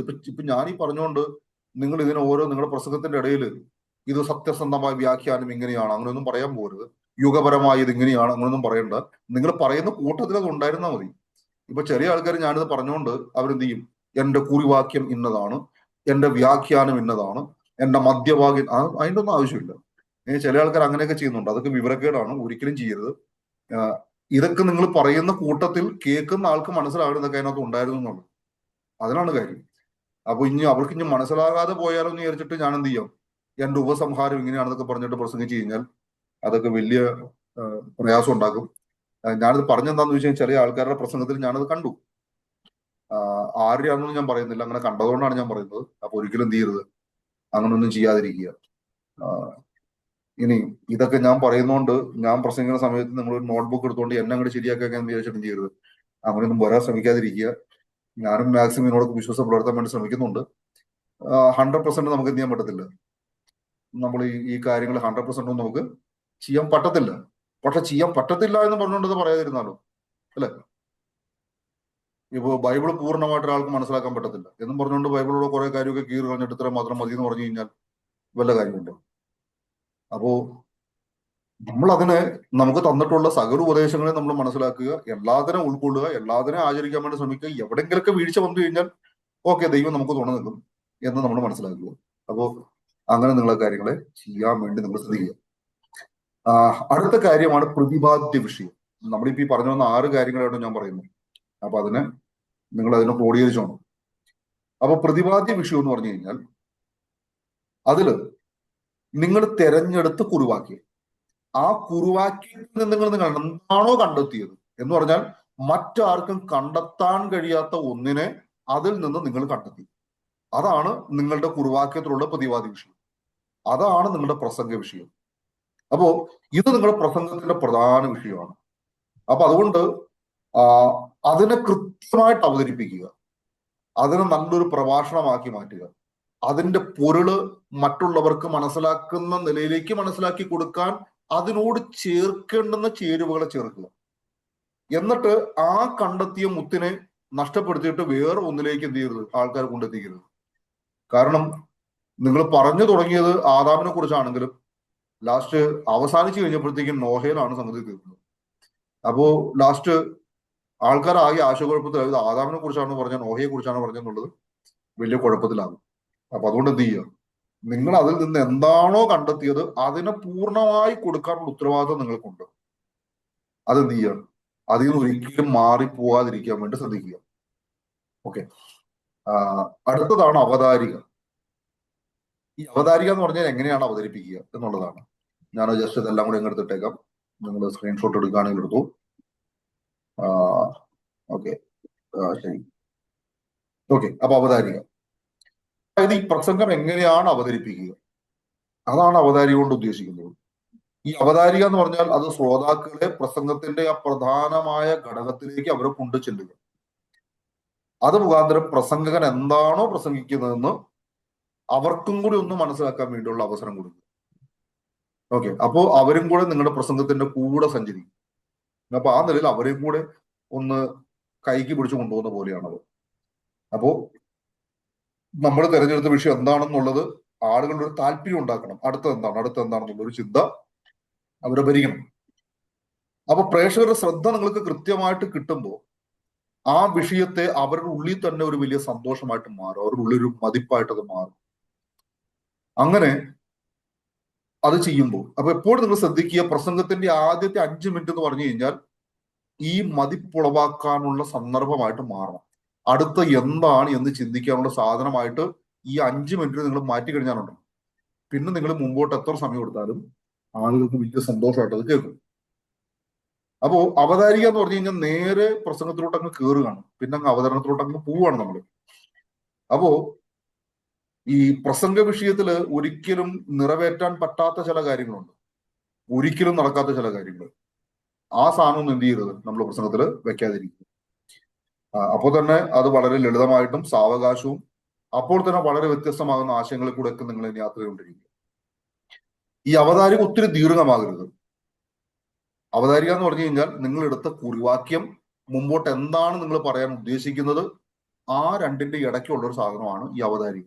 ഓക്കെ, അപ്പൊ മുമ്പോട്ട് നിങ്ങൾക്ക് ഒരു വലിയ വിശാലമായ കാര്യം നിങ്ങൾ പറയാൻ പോകുന്നു, നിങ്ങളെടുത്ത കുറിവാക്യം ആൾക്കാരുടെ മുമ്പിലുണ്ട്, അതിന് തമ്മിൽ കണക്ട് ചെയ്യുന്ന ഒരു ഭാഗമാണ് ഈ അവതാരിക എന്ന് പറയുന്നത്. ഓക്കെ, അപ്പൊ അത് നിങ്ങൾ തയ്യാറാക്കുക. അതുകൊണ്ട് തന്നെ അവതാരിക ദീർഘമാകരുത്. വിഷയത്തിന്റെ അടിസ്ഥാനത്തിൽ അവതാരിക നിർണ്ണയിക്കണം. വിഷയം സങ്കീർണമാണെങ്കിൽ അവതാരിക കുറച്ച് വലുതായ കുഴപ്പമൊന്നുമില്ല. ഇനി നമ്മുടെ പ്രസംഗം എന്ന് പറഞ്ഞു കഴിഞ്ഞാൽ 40 മിനിറ്റ് നമ്മൾ പ്രസംഗിക്കുകയാണ്. അപ്പോൾ ഒരു 5 മിനിറ്റ് നമുക്ക് എന്ത് ചെയ്യാം, അവതാരികയായിട്ട് ഉപയോഗിക്കാം. ഇപ്പൊ നിങ്ങൾക്ക് 30 മിനിറ്റ് ആണ് അനുവദിച്ചിട്ടുള്ള പ്രസംഗത്തിന്. അപ്പൊ ഏതാണ്ട് ഒരു 3 മിനിറ്റ്, മാക്സിമം 4 മിനിറ്റ്, അത്രയൊക്കെ നിങ്ങൾക്ക് എന്ത് ചെയ്യാം, ഈ അവതാരികയെ നിങ്ങൾക്ക് കൊണ്ടുപോകാം. അതുപോലെ നിങ്ങൾക്ക് പ്രസംഗിക്കാൻ തന്നിട്ടുള്ള സമയത്തിന് കുറഞ്ഞൊരു 5 മിനിറ്റ് മുമ്പെങ്കിലും പ്രസംഗം നിർത്തുക. അത് തികച്ചും നല്ലതായിരിക്കും. ഇനി 5 മിനിറ്റ് പറ്റിയില്ലെങ്കിലും കുറഞ്ഞതൊരു 2 മിനിറ്റ് എങ്കിലും എന്ത് ചെയ്യുക, സമയം ശേഷിപ്പിച്ചിട്ട് നിർത്തുക. അങ്ങനെ ചെയ്താൽ ആളുകൾക്കും ഒരു സന്തോഷമാവും, നിങ്ങൾക്ക് തന്ന ആൾക്കും ഒരു സന്തോഷമാവും. നാളെ നിങ്ങളെ കണ്ടാൽ എന്ത് ചെയ്യും, തരും. ഇപ്പോൾ ചില ചർച്ചകളൊക്കെ ഞാൻ കണ്ടിട്ടുണ്ട്, ആൾക്കാർ ഇങ്ങനെ പ്രസംഗിച്ചുകൊണ്ടിരിക്കുമ്പോൾ ബാക്കിൽ ഇരുന്നിട്ട് പാസ്റ്റർ ഇങ്ങനെ പാൻറ്റി പിടിച്ച് വലിക്കും. ബെൽറ്റ് കെട്ടിട്ടുള്ളതുകൊണ്ട് കുഴപ്പമില്ല, അല്ലെ പിന്നെ പ്രശ്നമായിരുന്നു. അപ്പൊ അങ്ങനെയുള്ള അവസരമൊന്നും കൊടുക്കാതിരിക്കുക. ചില ആൾക്കാർ പിന്നെ എന്ത് ചെയ്യും, മൈക്കൊക്കെ ഓൺ ചെയ്തിട്ട്, ഇപ്പോൾ നമ്മൾ സൂമിനകത്തൊക്കെയാണെങ്കിൽ മൈക്കൊക്കെ ഓൺ ചെയ്തിട്ട് ഇങ്ങനെ കുറെ ഹല്ലേലൂയൊക്കെ പറഞ്ഞിട്ടിരിക്കും. പക്ഷെ അത് കേൾക്കുമ്പോൾ ആൾക്ക് കുറെ കൂടി ആവേശമായിട്ട് എന്ത് ചെയ്യും, ആൾ അതിനേക്കാൾ ഉച്ചത്തിൽ പിന്നെ പ്രസംഗിക്കാൻ തുടങ്ങും. അപ്പൊ അങ്ങനെയൊന്നും ചെയ്യരുത്. നിങ്ങൾ സമയത്തെ കുറിച്ചിട്ട് വളരെ ബോധവാനായിരിക്കും. എനിക്കറിയാവുന്ന ചില പാസ്റ്റർമാരുണ്ട്, അത് ഇതുപോലെയുള്ള കാര്യങ്ങൾ തയ്യാറാക്കാത്തതിന്റെ കുഴപ്പമാണ്. നല്ല പ്രസംഗമാണ് അവരുടെയൊക്കെ. പക്ഷെ പ്രശ്നം എന്ന് പറഞ്ഞു കഴിഞ്ഞാൽ അവർക്ക് സമയത്തെ കുറിച്ചിട്ട് ഒന്നും അറിയാൻ പാടില്ല. അവരങ്ങ് പോവും. അപ്പൊ ആൾക്കാർ ക്ലോക്കൊക്കെ നോക്കി വിഷമിച്ച്, പ്രസംഗം കൊടുത്താളും വിഷമിച്ച് എന്തോ ചെയ്യാന്ന്. അപ്പോ അത് വല്ലാത്ത പ്രശ്നമാണ്. അപ്പൊ ആ നിലയിൽ നമ്മൾ എന്ത് ചെയ്യുക, സമയത്തൊക്കെ വളരെ ശ്രദ്ധിക്കുക. അടുത്ത കാര്യമാണ് അവതരണം. ഇതാണ് നമ്മുടെ പ്രസംഗത്തിന്റെ ഏറ്റവും മുഖ്യ ഭാഗം. ഓക്കെ, അപ്പൊ ഞാനതിനെ ജസ്റ്റ് എല്ലാം കൂടെ എടുത്തിട്ടേക്കാം. ഓക്കെ, അപ്പോ അവതരണം എന്ന് പറഞ്ഞു കഴിഞ്ഞാൽ നമ്മൾ കുരുവാക്കി കൊടുത്തു, മുമ്പോട്ട് എന്താണ് പറയാൻ പോകുന്നത് നമ്മൾ പറഞ്ഞു. ഇതെല്ലാം നമ്മൾ റെഡിയാക്കിയിട്ട് നമ്മൾ ഇനി എന്ത് ചെയ്യണം, നേരെ വായിച്ച വാക്യത്തെ വ്യാഖ്യാനിക്കുക. അപ്പോ അതിന് നമുക്കൊരു ഇന്റർപ്രിട്ടേഷൻ കൊടുക്കുക. അപ്പൊ ഈ അവതരണത്തിന് വ്യത്യസ്ത തലങ്ങളുണ്ട്. അവതരണത്തിൽ വിഷയ വിഭജനം ഉണ്ടായിരിക്കണം. എന്ന് പറഞ്ഞാൽ നിങ്ങൾ എടുത്ത വിഷയത്തെ പല നിലകളിലായിട്ട് എന്ത് ചെയ്യണം, അതിന് ഡിവൈഡ് ചെയ്യണം. അതിന് നമുക്ക് എന്ത് ചെയ്യാം, ഉപവിഭാഗം എന്ന് പറയാം. എന്ന് പറഞ്ഞ ഒരു മരത്തിന്റെ പല ബ്രാഞ്ചുകൾ പോലെ അതിങ്ങനെ എന്ത് ചെയ്യാം, അത് തായ്തടിയിൽ നിന്നും ഒരു ബ്രാഞ്ചിലേക്കും, തിരിഞ്ഞ് തായ്തടിയിലേക്കും, പിന്നെ അടുത്ത ബ്രാഞ്ചിലേക്കും, പിന്നെ മുകളിലേക്കും, പിന്നെ അടുത്ത ബ്രാഞ്ചിലേക്കും, ഈ നിലയിൽ എന്ത് ചെയ്യുക, ഇതിനെ വിഭാഗമായിട്ട് നമ്മൾ അതിനെ തിരിക്കുക. ഇനി ഈ ഉപവിഭാഗത്തിന് നിങ്ങളുടെ കയ്യിൽ സമയം ഉണ്ടെങ്കിൽ വീണ്ടും എന്ത് ചെയ്യും, അതിന്റെ അടുത്ത സബ് പോയിന്റ് എടുക്കും. എന്ന് പറഞ്ഞു കഴിഞ്ഞാൽ നമ്മൾ ഒരു ബ്രാഞ്ചിൽ കയറിയാൽ ആ ബ്രാഞ്ചിൽ തന്നെ വേറെയും ബ്രാഞ്ചുകൾ ഉള്ളതുപോലെ, പക്ഷെ നമ്മൾ എന്ത് ചെയ്യും, ബ്രാഞ്ച് കൂടി കയറി നേരെ അതിൽ കൂടി രണ്ട് താഴെ വീഴരുത്. നമ്മൾ തിരിച്ച് കയറി പോയത് പോലെ തന്നെ ഇറങ്ങി വന്നിട്ട് എന്ത് ചെയ്യുക, വീണ്ടും നമ്മൾ തായ്തടിയിൽ എത്തിയിട്ട് അടുത്ത ഇതിലോട്ട് കയറണം. അപ്പൊ ചില ആൾക്കാർക്ക് പറ്റിയാന്ന് വെച്ച് കഴിഞ്ഞാൽ എടുത്തൊരു ബ്രാഞ്ച് കൂടി നേരെ അങ്ങ് പോയിട്ട് പിന്നെ സമയം തീർന്നു, ഇനി അടുത്ത ആഴ്ച പറയാമെന്ന് പറഞ്ഞിട്ട് അങ്ങനെയൊക്കെ ചെയ്താൽ ശരിയാകത്തില്ല. ചില ആൾക്കാരുടെ ഒരു വല്ലാത്തൊരു സ്വഭാവം എനിക്ക് തോന്നിയിട്ടുള്ളത്, എനിക്ക് ഭയങ്കര ദേഷ്യം അങ്ങനത്തെ ഉള്ള ആൾക്കാരോട്. അവര് ഇപ്പൊ അവർക്ക് ഒരു അരമണിക്കൂറാണ് കൊടുത്തെങ്കിൽ അവര് കയറുമ്പോൾ മുതലേ പറയും എനിക്ക് സമയമില്ല. എന്നാ പിന്നെ സമയമില്ലാത്ത സമയത്ത് ഈ സമയമില്ലാത്ത സാധനം എടുത്തുകൊണ്ട് വന്നിരുന്നു, സമയമുള്ള സാധനം പറഞ്ഞാൽ പോരെ. അപ്പൊ എനിക്കിത് പറയണമെങ്കിൽ 2 ആഴ്ച വേണമെന്നൊക്കെ പറയുന്നത്. അതിന്റെ ആവശ്യം എന്തോ, നിങ്ങൾക്ക് അരമണിക്കൂറിലേ തന്നുള്ളൂ. നിങ്ങൾക്ക് അരമണിക്കൂറിന് പറ്റിയ കാര്യം പറഞ്ഞാൽ മതി. ഇനി ഒന്നും പറ്റില്ല, അരമണിക്കൂർ ഒരു പാട്ട് പാടി ആൾക്കാരെ ആരാധിച്ച് മിണ്ടാതെ പോയിരുന്നു, ഒരു ശല്യം ഉണ്ടാക്കണ്ട. പക്ഷെ ചില ആൾക്കാരെന്ന് വെച്ചാൽ അങ്ങനെയല്ല. അവരങ്ങ് വെറുതെ കയറിയിട്ട് എനിക്കിത് പറയണമെങ്കിൽ പിന്നെയും കുറെ സമയം വേണം, എനിക്ക് അത്ര സമയം കിട്ടിയില്ല, അതുകൊണ്ട് ഞാൻ ഇനി എപ്പോഴെങ്കിലും വരുമ്പോൾ ഞാൻ ബാക്കി പറയാം. അതൊക്കെ ഭയങ്കര ഗുണ്ടായുസമാണ്. കാരണം നിങ്ങളിൽ നിന്ന് ഞങ്ങൾ അത്രയൊന്നും പ്രതീക്ഷിക്കുന്നില്ല. നിങ്ങൾക്ക് ആ സമയം തന്ന് അത്രയും മാത്രം ഉപയോഗിച്ചാൽ മതി. ഇനി അടുത്ത ആഴ്ച നിങ്ങളെ സഹിക്കാനുള്ള ഒരു തീരുമാനം ഞങ്ങൾക്കില്ല, അല്ലെ? വില പിടിയും കിട്ടുന്നുണ്ടോ? ഇത് ഞാൻ പറയുന്നല്ല, ശ്രോതാക്കൾ പറയുന്നു. ഇപ്പൊ തന്നെ നിങ്ങൾക്ക് അരമണിക്കൂർ തന്നതിന് ഞങ്ങൾ വളരെ ഖേദം പ്രകടിപ്പിക്കുന്നു. അത് ഞങ്ങളുടെ നോട്ടത്തിൽ കൂടെയും ഞങ്ങളുടെ ഹല്ലേലൂയയിൽ കൂടെയും ഞങ്ങൾ ബൈബിൾ ഇങ്ങനെ മറിച്ച് നോക്കുന്നതിൽ കൂടെയും ഞങ്ങൾ കൂടെ അങ്ങോട്ടും ഇങ്ങോട്ടൊക്കെ നോക്കുന്നതിൽ കൂടെ നിങ്ങൾ തിരിച്ചറിഞ്ഞോളൂ. അപ്പോ ഇപ്പൊ പോലും നിങ്ങളെ സഹിക്കാൻ ഞങ്ങൾക്ക് പറ്റുന്നില്ലെങ്കിൽ അടുത്തൊരു കാര്യത്തെ കുറിച്ചിട്ട് എന്ത് ചെയ്യാൻ പറ്റത്തില്ല, ഞങ്ങൾ ഒട്ടും സഹിക്കാൻ തയ്യാറല്ല. ഇതാണ് ആളുകൾ പറയുന്നത്. അപ്പൊ നമ്മൾ എന്ത് ചെയ്യാന്ന് വെച്ച് കഴിഞ്ഞാൽ, നമ്മൾ എപ്പോഴും നമ്മുടെ പ്രസംഗത്തിനെ കാട് കയറ്റി വേറെ വഴിക്ക് കൊണ്ടുപോയിട്ട് സമയമില്ല എന്ന് പറഞ്ഞാൽ എവിടെയും കൊണ്ടു നിർത്തിയിട്ട് തുമ്പുമില്ല വാലുമില്ല, ലാസ്റ്റ് ആരും ചോദിച്ചു കഴിഞ്ഞാൽ സമയമില്ലാത്തതുകൊണ്ടാണെന്നൊക്കെ പറഞ്ഞു കഴിഞ്ഞാൽ അത് വല്ലാത്ത പ്രശ്നമാണ്. അതുകൊണ്ട് നിങ്ങൾക്ക് 5 മിനിറ്റ് കിട്ടിയുള്ളെങ്കിൽ 5 മിനിറ്റ് പറയാൻ പറ്റുമെന്ന് പറഞ്ഞാൽ മതി. അല്ലെങ്കിൽ 5 മിനിറ്റിൽ 5 ഹല്ലേലൂയ പറഞ്ഞിട്ട് മാറി വിടിയിരിക്കുക, അത്രേ ഉള്ളൂ. വേറെ കാര്യമൊന്നുമില്ല. നമ്മൾ റെഡി ആയിരിക്കുക എന്നുള്ളതാണ്. 5 മിനിറ്റ് പ്രസംഗിക്കാൻ പഠിക്കുക. ഏറ്റവും ബുദ്ധിമുട്ടുള്ള പ്രസംഗം 5 മിനിറ്റിലെ പ്രസംഗമാണോ. നിങ്ങളുടെ തോന്നലും 3 മണിക്കൂറത്തെ പ്രസംഗമാണ് ഭയങ്കര കാര്യം. ഒരു പ്രശ്നമില്ല. 3 മണിക്കൂറിൽ എത്ര ഗ്യാസ് കൊണ്ട് അടിച്ച് കയറ്റി, വേറെ കഥയൊക്കെ കയറ്റി, കഴിവുണ്ടെങ്കിൽ എന്തൊക്കെ കയറ്റി നമുക്ക് എന്ത് ചെയ്യാം, തകർത്ത് വിടാം. കാരണം നമ്മുടെ കയ്യിൽ ഇഷ്ടം പോലെ സമയം കിടക്കല്ലേ, നമുക്ക് വിഷയത്തെ എങ്ങനെയൊക്കെ പറഞ്ഞു വിടാം. പക്ഷെ 5 മിനിറ്റിൽ ഒരു വിഷയത്തെ കൃത്യമായിട്ട് അവതരിപ്പിച്ചിരിക്കുക എന്ന് പറഞ്ഞു കഴിഞ്ഞാൽ അത് ഭയങ്കര ഇമ്പോർട്ടന്റ് ആണ്. അപ്പൊ അതുകൊണ്ട് നിങ്ങൾ എന്ത് ചെയ്യുക, ആ കാര്യങ്ങൾ ശ്രദ്ധിക്കുക. അപ്പൊ അതുകൊണ്ട് ഉപവിഭജനം അതിനകത്ത് ഉണ്ടാകണം. അതിനെ വീണ്ടും നമുക്ക് തരംതിരിക്കാം. അതിന് സബ് പോയിന്റുകൾ നമ്മൾ ഉണ്ടാക്കുക. ഇതൊക്കെ എന്ത് ചെയ്യും, ജനങ്ങളെ കൂടുതൽ നമ്മളെ ശ്രദ്ധിക്കാൻ വേണ്ടി അവർക്കൊരു പ്രേരണ കൊടുക്കും. മാത്രമല്ല, നമ്മൾ ഈ സബ് പോയിന്റ് എടുക്കുന്ന കാര്യങ്ങളൊക്കെ ആളുകളിൽ തങ്ങി നിൽക്കുന്ന തരത്തിലായിരിക്കും. നമ്മുടെ പ്രസംഗമൊക്കെ കഴിഞ്ഞ് പോരുമ്പോൾ നമ്മൾ പറഞ്ഞ ഓരോ കാര്യങ്ങളും ആളുകളുടെ ഉള്ളിൽ നിൽക്കണം. അപ്പൊ ആ തരത്തിലായിരിക്കണം നമ്മൾ പ്രസംഗിക്കേണ്ടത്. അപ്പൊ ഇതിനൊക്കെ നല്ല പ്രാക്ടീസ് ഉണ്ടായാലേ പറ്റുള്ളൂ. ഇത് പറയാൻ വേണ്ടിയിട്ടാണ് ഞാൻ ഈ കാര്യങ്ങളൊക്കെ നിങ്ങളുടെ മുമ്പിൽ കൊണ്ടിരുന്നത്. അടുത്ത കാര്യം, പ്രസംഗ വിഭജനത്തിൽ നമ്മൾ ചില കാര്യങ്ങൾ ശ്രദ്ധിക്കണം. അപ്പോ ഒന്ന്, പ്രസംഗ വിഷയം വിഭജിക്കുമ്പോൾ അത് വ്യക്തമായിരിക്കണം, അപ്പോൾ തന്നെ വിഭിന്നമായിരിക്കണം. അപ്പോ ഓരോ പോയിന്റിനും അതിനോട് ചേരുന്ന ഉപചിന്തകൾ കൂടെ നമ്മൾ ഉൾക്കൊള്ളിക്കാൻ വേണ്ടി ശ്രമിക്കുക. എന്നിട്ട് നമ്മൾ എന്ത് ചെയ്യുക, മെയിൻ മെസ്സേജിലേക്ക് വീണ്ടും മടങ്ങി വരിക. ഇനി പ്രസംഗം എപ്പോഴും ചിട്ടയുള്ളതായിരിക്കണം, എന്ന് വെച്ചാൽ അടക്കം ചിട്ടയോടെ ആയിരിക്കും. അപ്പോൾ തന്നെ ചിട്ട ഉണ്ടാകുമ്പോൾ തന്നെ അതിന് ചലനം ഉണ്ടായിരിക്കണം, എന്ന് വെച്ച് കഴിഞ്ഞാൽ അത് നല്ല രീതിയിൽ ചലിച്ചുകൊണ്ടിരിക്കണം. അതിന് പുരോഗതി ഉണ്ടാകണം. ഉള്ള സ്ഥാനത്ത് തന്നെ വീണ്ടും വീണ്ടും കിടന്ന് വട്ടം കറങ്ങിക്കൊണ്ടിരിക്കാതെ അത് വീണ്ടും പുരോഗമനത്തിലേക്ക് പോകണം. അപ്പോ അതിന് വേണ്ടുന്ന എല്ലാ യോഗ്യതകളും നമ്മൾ എന്ത് ചെയ്യണം, നമ്മൾ തയ്യാറാക്കി വെക്കണം.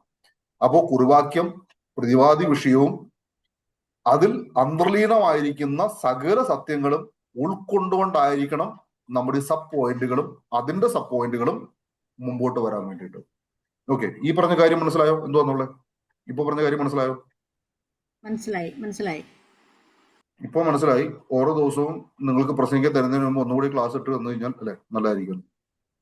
ഓക്കെ, നമുക്ക് ഭയങ്കര മറിവുള്ള ആൾക്കാണ്, കുഴപ്പമില്ല, ഓർത്തിരുന്നാൽ മതി. അപ്പോ പ്രസംഗത്തിന്റെ ഘടനയുടെ നമ്മൾ 6 ഭാഗങ്ങളാണ് നമ്മളിപ്പോ കണ്ടുകൊണ്ടിരിക്കുന്നത്. എന്തൊക്കെയാണ് 6 കാര്യങ്ങൾ? കുറുവാക്യം, പ്രതിവാദി വിഷയം, അവതാരിക, അവതരണം, അവതാരിക, ഉപസംഹാരം. ഉപസംഹാരം. അപ്പൊ നമ്മളിപ്പോ അവതരണം വരെ നമ്മൾ കണ്ടു. ഇനി അടുത്ത കാര്യമാണ് പ്രായോഗീകരണം. അപ്പോ ചെറിയ ആൾക്കാർക്കൊക്കെ ഇരിപ്പൊക്കെ കണ്ടിട്ട് എനിക്ക് തോന്നുന്നു നിങ്ങൾക്ക് വേണ്ടത്ര നല്ല കാര്യങ്ങൾ പിടികിട്ടിട്ടുണ്ടാകും. ഓക്കെ, വീണ്ടും എന്തൊക്കെയോ ജിജ്ഞാസ പോലെ തോന്നുന്നു. ഓക്കെ, ഞാൻ ഇടയ്ക്ക് സമയം കൂടി നോക്കിയിട്ട്. ഓക്കെ, 15 മിനിറ്റ് കൂടി ഉണ്ട്. മാക്സിമം പോകാൻ പറ്റുന്ന അത്രയും പോവാം. അപ്പോ പ്രസംഗത്തിന് അവതാരിക നമ്മൾ കണ്ടു അല്ലെ, അവതാരിക, അവതരണം, അതിന്റെ പിരിവുകൾ, ഇതൊക്കെ നമ്മൾ കണ്ടു. അപ്പോ ഉപസംഹാരത്തിലേക്ക് നമ്മൾ ഇനി പോവുകയാണ്. അപ്പൊ അതിനു മുമ്പ് വരുന്നതാണ് പ്രായോഗികരണം. അപ്പോ കുറുവാക്യം എന്താണെന്ന് മനസ്സിലായല്ലോ അല്ലെ? പ്രസംഗത്തിന് ആധാരമായിട്ട് എന്താണോ നിങ്ങൾ എടുത്തിരിക്കുന്നത് അതാണ്. അതൊരു വേദഭാഗമാകാം, ഒരു ഖണ്ഡികയാകാം, ഒരു അധ്യായമാകാം അല്ലെ, പല കാര്യങ്ങളും നമ്മൾ കണ്ടു. ഇതെല്ലാം കുറുവാക്യമായിട്ട് ഉപയോഗിക്കാം. അപ്പൊ പ്രസംഗത്തിന്റെ തുടക്കത്തിൽ എന്താണോ വായിക്കുന്നത് അതാണ് കുറുവാക്യം. ഇനി കാര്യം ചോദിച്ചു കഴിഞ്ഞാൽ മറന്നു പോകരുത് കേട്ടോ. അപ്പോ വളരെ ഇമ്പോർട്ടന്റ് ഉള്ള, വളരെ ആധികാരികത വിഷയങ്ങൾ മാത്രം കുറുവാക്യമായിട്ട് എടുക്കുക. കാരണം വചനത്തിന്റെ മാർമിക സത്യങ്ങളുടെ അന്തസത്ത ഉൾക്കൊള്ളുന്നതിന് കുറുവാക്യമായിട്ട് എടുത്താലേ നിങ്ങൾക്ക് അതിന് മുമ്പോട്ട് ഉള്ള കാര്യങ്ങൾ അവതരിപ്പിക്കാൻ പറ്റുള്ളൂ. അപ്പോ പ്രസംഗകനെ പ്രസംഗത്തിൽ ഉറപ്പിച്ച് നിർത്തണമെങ്കിൽ കുറുവാക്യം ആവശ്യമാണ്. പ്രസംഗത്തിന്റെ വേരാണ് കുറുവാക്യം. നേരത്തെ പറഞ്ഞ കാര്യങ്ങൾ ഓർമ്മയുണ്ടല്ലോ അല്ലെ? അപ്പൊ കുറുവാക്യം എന്ത് ചെയ്യണം? ശ്രോതാക്കളുടെ മനസ്സിൽ ഉറച്ചു നിൽക്കുന്നതായിരിക്കണം. തുടർന്നുള്ള ചിന്തയിലേക്ക് ശ്രോതാക്കളെ കൊണ്ടുപോകുന്നതായിരിക്കണം കുറുവാക്യം. അപ്പോ കുറുവാക്യം എടുക്കുമ്പോൾ നമ്മൾ ശ്രദ്ധിക്കേണ്ട കാര്യം എന്തൊക്കെയാണ്? നമ്മൾ ഏത് സമൂഹത്തോടാണ് പ്രസംഗിക്കുന്നത് ആ സമൂഹത്തിന് ഉൾക്കൊള്ളാൻ പറ്റുന്ന രീതിയിലായിരിക്കണം നമ്മുടെ പ്രസംഗത്തിന്റെ കുറുവാക്യം ഉണ്ടാകേണ്ടത്. വൈരുദ്ധ്യമായിരിക്കുന്ന കാര്യങ്ങൾ ഒരിക്കലും എന്ത് ചെയ്യരുത്, എടുത്തുകൊണ്ട് വരരുത്. ഒരിക്കലും ആൾക്കാർക്ക് മനസ്സിലാക്കാൻ പറ്റാത്ത വാക്യങ്ങൾ തമ്മിൽ ചേർത്ത് വെച്ചിട്ട് കുറുവാക്യം ഉണ്ടാക്കാൻ വേണ്ടി ശ്രമിക്കരുത്. പ്രേക്ഷകർ എങ്ങനെയുള്ളവരാണെന്ന് മനസ്സിലാക്കിയിട്ട് വേണം നമ്മൾ പൂർണ്ണമായിട്ടും കുറുവാക്യം തിരഞ്ഞെടുക്കേണ്ടത്. നമ്മുടെ കുറുവാക്യത്തില് നമ്മുടെ പ്രസംഗത്തിന്റെ പൂർണ്ണമായ ആശയങ്ങൾ ഉൾക്കൊണ്ടിട്ടുണ്ട് എന്ന് ഉറപ്പുള്ള കാര്യങ്ങൾ മാത്രം കുറുവാക്യമായിട്ട് എടുക്കുക. നമുക്ക് യാതൊരു ബോധ്യമില്ലാത്ത വിഷയങ്ങളെ കുറുവാക്യമായിട്ട് എടുക്കാതിരിക്കുക. അതുപോലെ തന്നെ ജീവിതത്തിൽ ഒരിക്കലും പ്രാവർത്തികമാക്കാൻ പറ്റാത്ത കാര്യങ്ങളെ കുറുവാക്യമായിട്ട് എടുക്കാതിരിക്കുക. ഓക്കെ, ആ കാര്യങ്ങളൊക്കെ ഒന്നുകൂടി ഞാൻ പറഞ്ഞതേ ഉള്ളൂ. ഇനി കുറുവാക്യത്തെ വ്യാഖ്യാനിക്കുമ്പോൾ എങ്ങനെയാണോ പരിശുദ്ധാത്മാവ് ആ വാക്യത്തെ വ്യാഖ്യാനിക്കാൻ ഉദ്ദേശിച്ചിരിക്കുന്നത് ആ തരത്തിൽ മാത്രം എന്ത് ചെയ്യുക, വ്യാഖ്യാനിക്കാൻ വേണ്ടി നമ്മൾ ശ്രമിക്കുക. നമ്മൾ ഹെർമനോട്ടിക്സിനെ കുറിച്ച് നമ്മൾ കണ്ടു. അപ്പൊ ആ നിലയിൽ നമ്മൾ ആ കാര്യങ്ങളെ മനസ്സിലാക്കുക. അപ്പൊ കുറുവാക്യത്തിന്റെ ഭാഷാ ശൈലി കാര്യങ്ങളൊക്കെ നമ്മളിപ്പോ പറഞ്ഞു വിട്ടതാണ്. അപ്പൊ ആ കാര്യങ്ങൾ മനസ്സിലാക്കുക. അടുത്ത പ്രതിവാദി വിഷയത്തെ നമ്മൾ കണ്ടു അല്ലെ? അതെങ്ങനെയാണ്? കുറുവാക്യത്തിൽ നിന്നും നിങ്ങൾ എന്താണോ കണ്ടെത്തിയത്, എന്താണോ മുന്നോട്ട് പ്രസംഗിക്കാൻ പോകുന്നത് ആ കാര്യമാണ് പ്രതിവാദി വിഷയത്തിൽ നിങ്ങൾ പറയേണ്ടത്. അതായത് പ്രസംഗത്തിന്റെ പ്രധാന വിഷയങ്ങളെ. അപ്പൊ ഈ പ്രതിവാദി വിഷയത്തിൽ വേണമെങ്കിൽ എന്ത് ചെയ്യാം, നിങ്ങളുടെ സബ് പിരിവുകളെ പറയാം, പോയിന്റുകളെ പറയാം. ആ ഓരോ പോയിന്റ് എന്ന് വെച്ച് കഴിഞ്ഞാൽ എന്റെ പ്രസംഗത്തിൽ ഇത്ര പോയിന്റ് ഉണ്ടെന്ന് പറയേണ്ട കാര്യമില്ല. പക്ഷെ നിങ്ങൾക്ക് എന്ത് ചെയ്യാം, ആ പോയിന്റുകൾ നിങ്ങൾക്ക് അവിടെ അവതരിപ്പിക്കാം. കുറുവാക്യത്തിന് ശേഷം പ്രതിവാദി വിഷയത്തിലേക്ക് നിങ്ങൾക്ക് ആ പോയിന്റുകൾ കൊണ്ടുവരാം. ആ പോയിന്റുകൾ പിന്നെ നിങ്ങൾക്ക് എന്ത് ചെയ്യാം, അവതാരികയിൽ കൊണ്ടുവന്നിട്ട് അത് നിങ്ങൾക്ക് ഡെവലപ്പ് ചെയ്യാം. അപ്പോൾ തന്നെ മനസ്സിലാക്കുക, നിങ്ങൾ കുറുവാക്യത്തിൽ നിന്ന് മാറിപ്പോകരുത്, മുമ്പോട്ടുള്ള പ്രസംഗത്തിൽ നിന്ന് മാറിപ്പോകരുത്. രണ്ടിന്റെ ഇടയിൽ കൃത്യമായ ഒരു സ്ഥാനം പ്രതിവാദി വിഷയത്തിൽ നിങ്ങൾ കൊടുക്കുക. അടുത്ത നമ്മൾ അവതാരിക നമ്മൾ കണ്ടു അല്ലെ, പ്രസംഗം എങ്ങനെയാണ് നിങ്ങൾ അവതരിപ്പിക്കുന്നത്. അപ്പോ അത് പ്രസംഗത്തിന്റെ പ്രധാന ഘടകമാണ്. അപ്പോ പ്രസംഗകൻ എന്താണ് ഇനി മുമ്പോട്ട് പറയാൻ പോകുന്നതെന്നുകൊണ്ട് ഒന്നുകൂടി ഒന്ന് അവർക്ക് മനസ്സിലായില്ലെങ്കിലും അവർക്കും കൂടി ചേർന്ന് നമ്മുടെ കൂടെ നടക്കാൻ പറ്റുന്ന രീതിയിലായിരിക്കണം നമ്മുടെ അവതാരിക മുന്നോട്ട് പോകാൻ വേണ്ടി. അപ്പൊ പ്രസംഗം തെരഞ്ഞെടുത്ത വിഷയത്തെ ശ്രോതാക്കൾക്ക് താല്പര്യം ജനിപ്പിക്കുന്ന രീതിയിൽ നിങ്ങളുടെ അവതാരിക പോവുക. അത് വിഷയവുമായിട്ട് ബന്ധപ്പെട്ട് മുന്നോട്ടും പ്രസംഗം കേൾക്കാനുള്ള ഒരു മതിപ്പാണ് ഈ അവതാരിക എന്ന് പറയുന്ന ഭാഗത്ത് ഉണ്ടായിരിക്കേണ്ടത്. അപ്പോ അവതാരിക ഒട്ടും ദീർഘമാകരുത്. അത് മുന്നോട്ടുള്ള പ്രസംഗത്തെ കുറച്ചും കൂടി മനസ്സിലാക്കാൻ പറ്റുന്ന രീതിയിലാണ് നിങ്ങൾ അവതാരിക തയ്യാറാക്കേണ്ടത്. അടുത്തതാണ് മെയിൻ ഭാഗം, അവതരണം. അപ്പോ കുറുവാക്യവും പ്രതിവാദി വിഷയവും അവതാരിക എല്ലാം നിങ്ങൾ പറഞ്ഞതിന് ശേഷം ബൈബിൾ സാദൃശ്യമായി പറഞ്ഞിരിക്കുന്ന വിഷയങ്ങളെ ഇനി നിങ്ങൾ വ്യാഖ്യാനിക്കാൻ പോവുക. അപ്പോ അവതരണത്തിന് കൃത്യമായൊരു പ്ലാനിങ് നിങ്ങൾ ഉണ്ടായിരിക്കണം. എന്ന് വെച്ചാൽ ഒരു സ്ട്രക്ചർ നിങ്ങൾ തയ്യാറാക്കണം. അവതരണത്തിന് പല തലങ്ങളുണ്ട്. അപ്പൊ അതിൽ വിഷയ വിഭജനമുണ്ട്. ആ വിഭജനങ്ങൾ കൃത്യമായിട്ട് നിങ്ങൾ കോർത്തിണക്കും. അതുപോലെ വിഭാഗമായിട്ട് അതിനെ മാറ്റാം. പല പല സബ് പോയിന്റ്സ് ആയിട്ട് നമുക്കതിനെ മാറ്റാം. ഇനി അതിനെ വേണ്ടി വന്നാൽ വീണ്ടും അടുത്ത പോയിന്റ് ആയിട്ട് നമുക്കതിനെ മാറ്റാം. എന്ന് പറഞ്ഞാൽ ഇപ്പൊ നമ്മൾ 1, 2, 3, 4 എന്ന് പറഞ്ഞിട്ട് 1ന്റെ എ, 1ന്റെ ബി, 1ന്റെ സി എന്ന് പറഞ്ഞുകൊണ്ട് അതിനെ അങ്ങനെ മാറ്റാം. 2ന്റെ എ, 2ന്റെ ബി, 2ന്റെ സി, ആ നിലയിൽ നിങ്ങൾക്ക് പല നോട്ടുകളും കിട്ടുന്ന ആ തരത്തിലാണ്. നിങ്ങൾ ശ്രദ്ധിച്ചാൽ മനസ്സിലാവും. അപ്പൊ ആ നിലയിൽ നിങ്ങൾ അതിനെ മാറ്റുക. അപ്പൊ ഇതെല്ലാം മനുഷ്യന്റെ മനസ്സിൽ തങ്ങി നിൽക്കുന്ന രീതിയിലായിരിക്കും നിങ്ങൾ ഈ വിഭജനം ഒക്കെ ചെയ്യേണ്ടത്. അപ്പോ പ്രസംഗ വിഭജനത്തിൽ നിങ്ങൾ ശ്രദ്ധിക്കേണ്ട കാര്യം, പ്രസംഗ വിഷയം വിഭജിക്കുമ്പോൾ അത് വ്യക്തമായിരിക്കണം, അപ്പോൾ തന്നെ വിഭിന്നമായിരിക്കണം. ഓരോ പോയിന്റിനും അടുത്ത ഉപചിന്തകൾ ഉണ്ടായിരിക്കണം. പ്രസംഗം എപ്പോഴും ചിട്ടയോടുകൂടെ പോയിക്കൊണ്ടിരിക്കണം, ചലനം ഉണ്ടായിരിക്കണം, പുരോഗതി ഉണ്ടായിരിക്കണം. അപ്പോ ഈ നിലയിൽ നിങ്ങൾ അതിനെ കൊണ്ടുപോവുകയാണെങ്കിൽ നിങ്ങളുടെ അവതരണം വളരെ മനോഹരമായിട്ട് പോകും. ഓക്കെ, ഇത്രയും കാര്യങ്ങൾ നമ്മൾ കണ്ടു. അടുത്തതാണ് പ്രായോഗീകരണം എന്ന് പറഞ്ഞാൽ ഈ ഭാഗത്ത് മാത്രമേ നിങ്ങൾ പറഞ്ഞ പ്രസംഗത്തിൽ നിന്നുകൊണ്ട് മറ്റേ ശ്രോതാവ് എന്താണ് ചെയ്യേണ്ടത് അതുണ്ടാകേണ്ടത് അല്ലെ. ഇപ്പൊ നമ്മൾ പത്രോസിന്റെ പ്രസംഗം കേട്ടാൽ മനസ്സിലാകും. പത്രോസ് യേശുവിൽ വേരൂന്നി നിന്നുകൊണ്ട് നിങ്ങൾ ക്രൂശിൽ തറച്ചു കൊന്ന യേശു തന്നെയാണ് ലോകത്തിന് രക്ഷകൻ എന്ന് ജനത്തിന് വരച്ചു കാണിച്ചപ്പോ ജനം ചോദിച്ചു, സഹോദരന്മാരായ പുരുഷന്മാരെ, ഞങ്ങൾ എന്താണ് ചെയ്യേണ്ടത്? അതാണ് പ്രായോഗീകരണം. അപ്പോ ആ നിലയിലേക്ക് ആളുകൾ കൊണ്ടുവന്ന് എത്തിച്ചതിന് ശേഷം നമ്മൾ കൊടുക്കേണ്ട സാധനമാണ് പ്രായോഗീകരണം. അപ്പൊ ചെറിയ ആൾക്കാർ എന്ത് ചെയ്യും? ഈ പ്രസംഗത്തിന്റെ ഇടയ്ക്ക് ഇങ്ങനെ പ്രായോഗീകരണം ഇട്ടുകൊണ്ടിരിക്കും. അങ്ങനെ പാടില്ല. നിങ്ങൾ എപ്പോഴും അവതരണം പൂർണ്ണമാക്കിയതിന് ശേഷമാണ് ഇനി നിങ്ങൾ എന്താണ് ചെയ്യേണ്ടതെന്നുള്ള കാര്യം നമ്മൾ ജനത്തിലേക്ക് കൊടുക്കാൻ വേണ്ടി. അപ്പോ ആ നിലയിൽ നിങ്ങൾ അതിനെ തയ്യാറാക്കി നമ്മൾ എന്ത് ചെയ്യുക? നേരെ ഉപസംഹാരത്തിലോട്ട് നമ്മൾ കയറുകയാണ്. ഓക്കെ, ഞാൻ ഇച്ചിരി വേഗത്തിലാണ് പറഞ്ഞത് എങ്കിലും ഞാൻ ഉപസംഹാരോട് പറഞ്ഞിട്ട് ഇന്നത്തെ ക്ലാസ് നമുക്ക് കൂടെ അവസാനിപ്പിക്കാം. പ്രസംഗത്തിന്റെ ഏറ്റവും പരമപ്രധാനമായ ഒരു ഘടകമാണ് അവതരണം. അതുകൊണ്ട് തന്നെ അവതരണത്തിന് ആവശ്യമായിരിക്കുന്ന പ്രാർത്ഥന, പഠനം, ഇതൊക്കെ നമുക്ക് ആവശ്യമാണ്. തീക്ഷ്ണമായൊരു ധ്യാനവും നമുക്ക് ആവശ്യമാണ്. പ്രാർത്ഥിക്കുക, പ്രവർത്തിക്കുക. ഓക്കെ, അടുത്തതാണ് പ്രായോഗീകരണം, ഉപസംഹാരം. വേദപുസ്തകത്തിൽ പരാമർശിക്കുന്ന വേദപുസ്തകത്തിലെ ചരിത്ര സംഭവങ്ങളും സാഹചര്യങ്ങളും ഇപ്പോഴത്തെ നിലവിലുള്ള സാഹചര്യങ്ങളുമായി ബന്ധപ്പെടുത്തി നമുക്കതിനെ ക്രോഡീകരിക്കാം. ഇതാണ് പ്രായോഗീകരണം എന്ന് നമ്മൾ കാണുന്നത്. അപ്പോ ഈ കാലത്തിലെ വെല്ലുവിളികൾ, അതിന് അതിജീവിക്കുന്ന ദൈവത്തിന്റെ വചനമാണ് വേദപുസ്തകം എന്ന് നമ്മൾ മനസ്സിലാക്കുക, മറ്റുള്ളവരെ മനസ്സിലാക്കാൻ വേണ്ടി ശ്രമിക്കുക. അപ്പോ ഈ കാലഘട്ടത്തിൽ ഇത് വ്യാഖ്യാനിച്ചാൽ അത് എങ്ങനെയാണ് വ്യാഖ്യാനിക്കുന്നതെന്ന് കേൾക്കുന്ന ആളുകൾക്ക് മനസ്സിലാകണം. ആ രീതിയിലേക്കാണ് പ്രായോഗീകരണം നമ്മൾ കൊണ്ടുവന്നെത്തിക്കേണ്ടത്. ഓക്കെ, പ്രായോഗീകരണം മനസ്സിലായെന്ന് വന്നു എന്ന് വെച്ചാൽ നമ്മൾ ഇതുവരെ പ്രസംഗിച്ചു പോയ കാര്യവും ഈ കാലഘട്ടത്തെയും അല്ലെങ്കിൽ നമ്മുടെ മുമ്പിലിരിക്കുന്ന ആളുകളെയും തമ്മിൽ കോർത്തിണക്കുന്നതാണ് പ്രായോഗീകരണം. അപ്പൊ ആ നിലയിൽ നമ്മൾ എന്ത് ചെയ്യുക? അതിനെ കൊണ്ടുവരിക. അടുത്തതാണ് ഉപസംഹാരം. അപ്പൊ ഉപസംഹാരത്തിൽ പല നിർദ്ദേശങ്ങളുണ്ട്. ഞാൻ ജസ്റ്റ് അതിന്റെ കാര്യങ്ങളൊന്ന് കാണിക്കാം. ഉപസംഹാരത്തിന്റെ ചില നിർദ്ദേശങ്ങൾ. അപ്പോ പ്രസംഗ വിഷയത്തെ ഉറപ്പിക്കുന്നതായിരിക്കണം ഉപസംഹാരം. അവിടെ സമയ ക്രമീകരണമൊക്കെ വളരെ അത്യാവശ്യമാണ്. പ്രസംഗ വിഷയത്തിൽ നമ്മൾ പറഞ്ഞ എല്ലാ ആശയങ്ങളെയും ഉൾക്കൊള്ളിച്ച് ശ്രോതാക്കളുടെ ഹൃദയത്തിൽ അവസാനമായിട്ട് ഇട്ടുകൊടുക്കുന്ന ഒന്നാണ് ഉപസംഹാരം. അപ്പോ പ്രായോഗികമായിട്ട് പറഞ്ഞ കാര്യങ്ങൾ കൂടെ ചേർത്ത് അത് വളരെ ഗൗരവമായിട്ട് ഏറ്റെടുക്കാൻ വേണ്ടി അവരെ പ്രേരിപ്പിക്കുന്ന ഒരു മേഖലയാണ് ഉപസംഹാരം. അപ്പോ ഉപസംഹാരം അല്ലെങ്കിൽ കൺക്ലൂഷൻ എന്ന് പറയുന്നത്.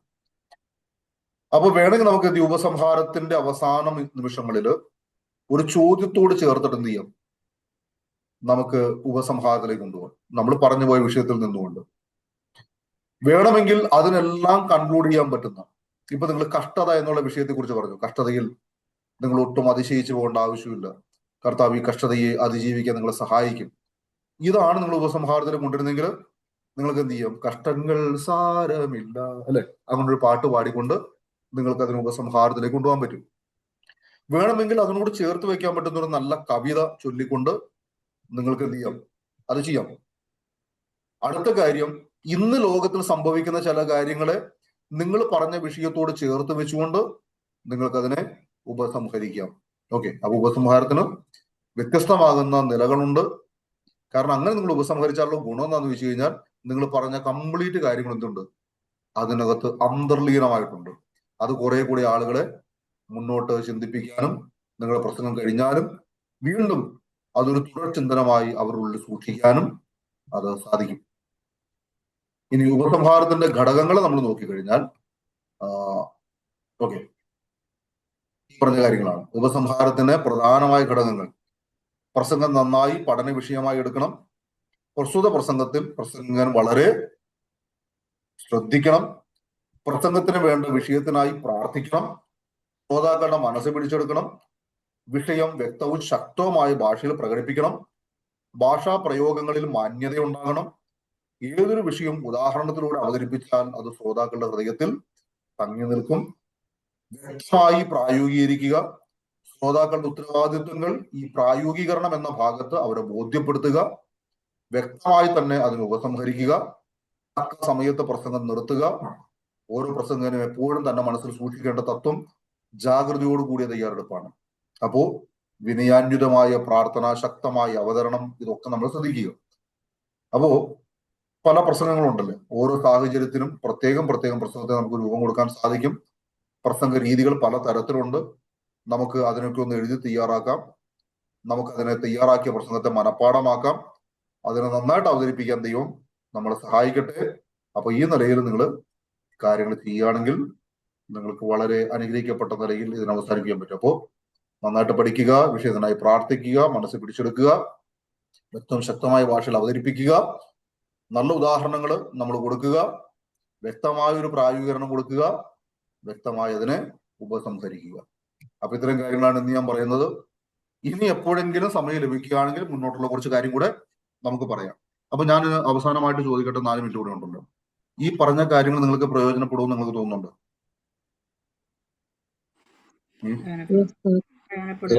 പ്രയോജനപ്പെടും സാറേ.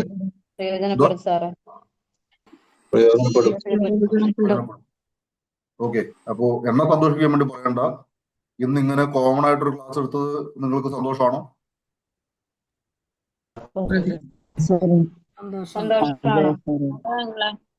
സംശയങ്ങളൊക്കെ ക്ലിയർ ചെയ്യാൻ പറ്റി, സംശയമൊക്കെ ക്ലിയർ ആയിട്ടുണ്ട്, ക്ലിയർ ആക്കാൻ പറ്റി. ഓക്കെ. ഇനി പ്രസംഗിച്ച് കഴിയുമ്പോൾ സാറ് അതിൻ്റെതായ കാര്യങ്ങൾ പറയുമല്ലോ. അപ്പൊ ഇനി നമുക്ക് അത് മുന്നോട്ട് ഇതൊക്കെ പോകുമ്പോഴത്തേക്കും നിങ്ങളെ പഠിപ്പിച്ചതിന് ശേഷം പണി എനിക്ക് തന്നെയാണ്, കുഴപ്പമില്ല. ഒരു ഡൗട്ട് ഉണ്ട്. ഈ മുഖവുര എന്ന് പറയുന്നത് അത് ഏത് പാട്ടായിട്ട് വരും? പക്ഷെ ഇതില് ഈ പറഞ്ഞതില് നമ്മൾ ആ ഭാഗത്തോട്ട് കയറിയില്ല. നമ്മളിപ്പോ കുറുവാക്യം ഈ ഭാഗത്തോട്ട് നമ്മൾ പോയത്.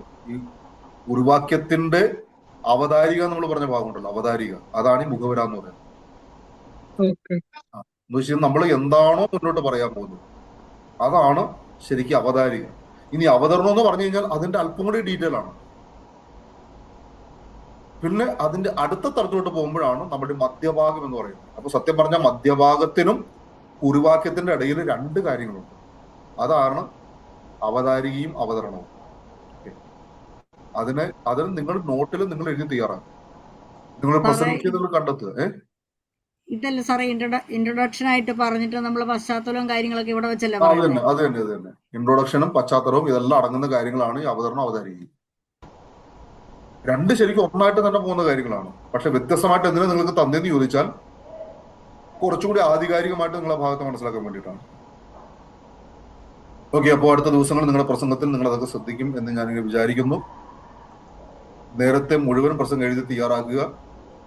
ഒരു കാര്യം ഞാൻ പറയാം, നിങ്ങൾ പ്രസംഗിക്കുന്നതിന് മുമ്പ് നിങ്ങളുടെ മൊബൈൽ ഫോണിനകത്ത്, എല്ലാവരും ഫോണിനകത്ത് റെക്കോർഡിംഗ് ഉണ്ടല്ലോ, നിങ്ങൾ റെക്കോർഡിംഗ് ഓൺ ചെയ്ത് വെച്ചിട്ട് നിങ്ങൾ ഒറ്റയ്ക്ക് ഇരുന്ന് അങ്ങ് പ്രസംഗിക്കുക. എന്നിട്ട് നിങ്ങൾ തന്നെ ഒന്ന് കേൾക്കുക, എന്നിട്ട് നിങ്ങൾ തന്നെ അതിനൊന്ന് വിലയിരുത്തുക. എന്നിട്ട് അതിൽ പോരായ്മകളൊക്കെ നിങ്ങൾ എന്ത് ചെയ്യുക, ഒന്ന് ശരിയാകും. അല്ലെ, നമ്മളിപ്പോ വീട്ടിൽ കറിയൊക്കെ വെച്ചതിന് ശേഷം ആദ്യം നമ്മൾ തന്നെ കുറച്ചൊന്ന് കഴിച്ചു എന്ന് പറഞ്ഞ പോലെ. അല്ലെ, അപ്പോ ഞാനിങ്ങനെ ഒരു വീഡിയോ കണ്ടിട്ടുണ്ട്. ഒരാളിങ്ങനെ കറിയിൽ ഉപ്പ് നോക്കുക. അപ്പൊ ഒരു സ്പൂണിനകത്ത് ഇങ്ങനെ കുറച്ച് കറി എടുത്തിട്ടുണ്ട്. എന്നിട്ട് അയാൾ സ്പൂണിൽ കുടിച്ച് നോക്കിയപ്പോൾ അയാൾക്ക് തോന്നി ഉപ്പ് കുറവാണ്. അപ്പൊ അയാൾ നേരെ അതിനകത്ത് ഉപ്പിട്ടിട്ട് ഇളക്കി. എന്നിട്ട് വീണ്ടും അത് തന്നെ കുടിച്ച് നോക്കി. എന്നിട്ട് വീണ്ടും അടുത്ത് ഉപ്പെടുത്തിട്ട് വീണ്ടും ഇളക്കി. കാരണം അപ്പൊ ഈ അതേ തവി തന്നെ മാറ്റാതെ അയാൾ ഇങ്ങനെ പിടിച്ച് കുടിച്ചോണ്ടിരിക്കുകയാണ്. അപ്പോൾ ഇത് ഇളക്കിയിട്ട് അത് അതിനകത്ത് ഉപ്പ് ആവശ്യത്തിന് വന്നോ എന്നുള്ള പിന്നെ ഒന്നുകൂടി നോക്കണ്ടേ.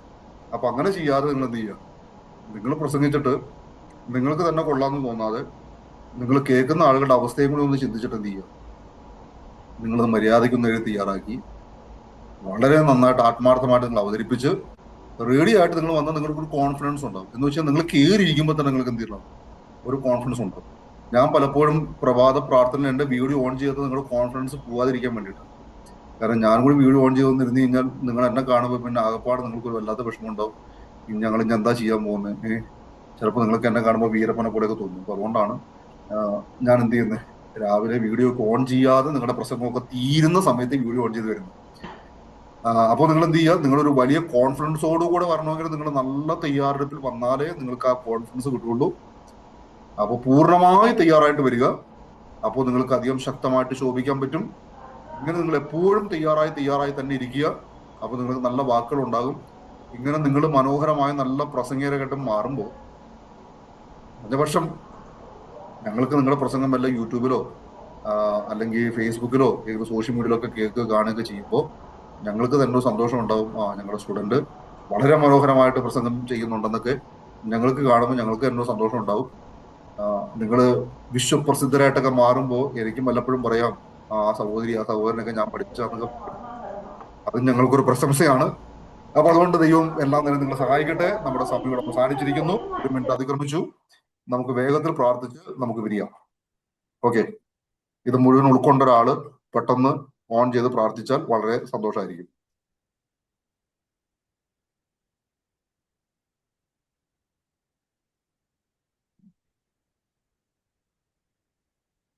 ഓക്കെ, എന്നാൽ പകുതി ഉൾക്കൊണ്ട ഒരാള് ഇപ്പൊ ഓൺ ചെയ്ത് പ്രാർത്ഥിക്കുന്നതായിരിക്കും.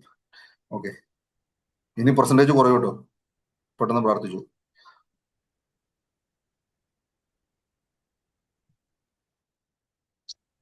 പ്രാർത്ഥിക്കാം. കർത്താവേ, നന്ദിയോടെ സ്തോത്രം സ്തോത്രം സ്തോത്രം.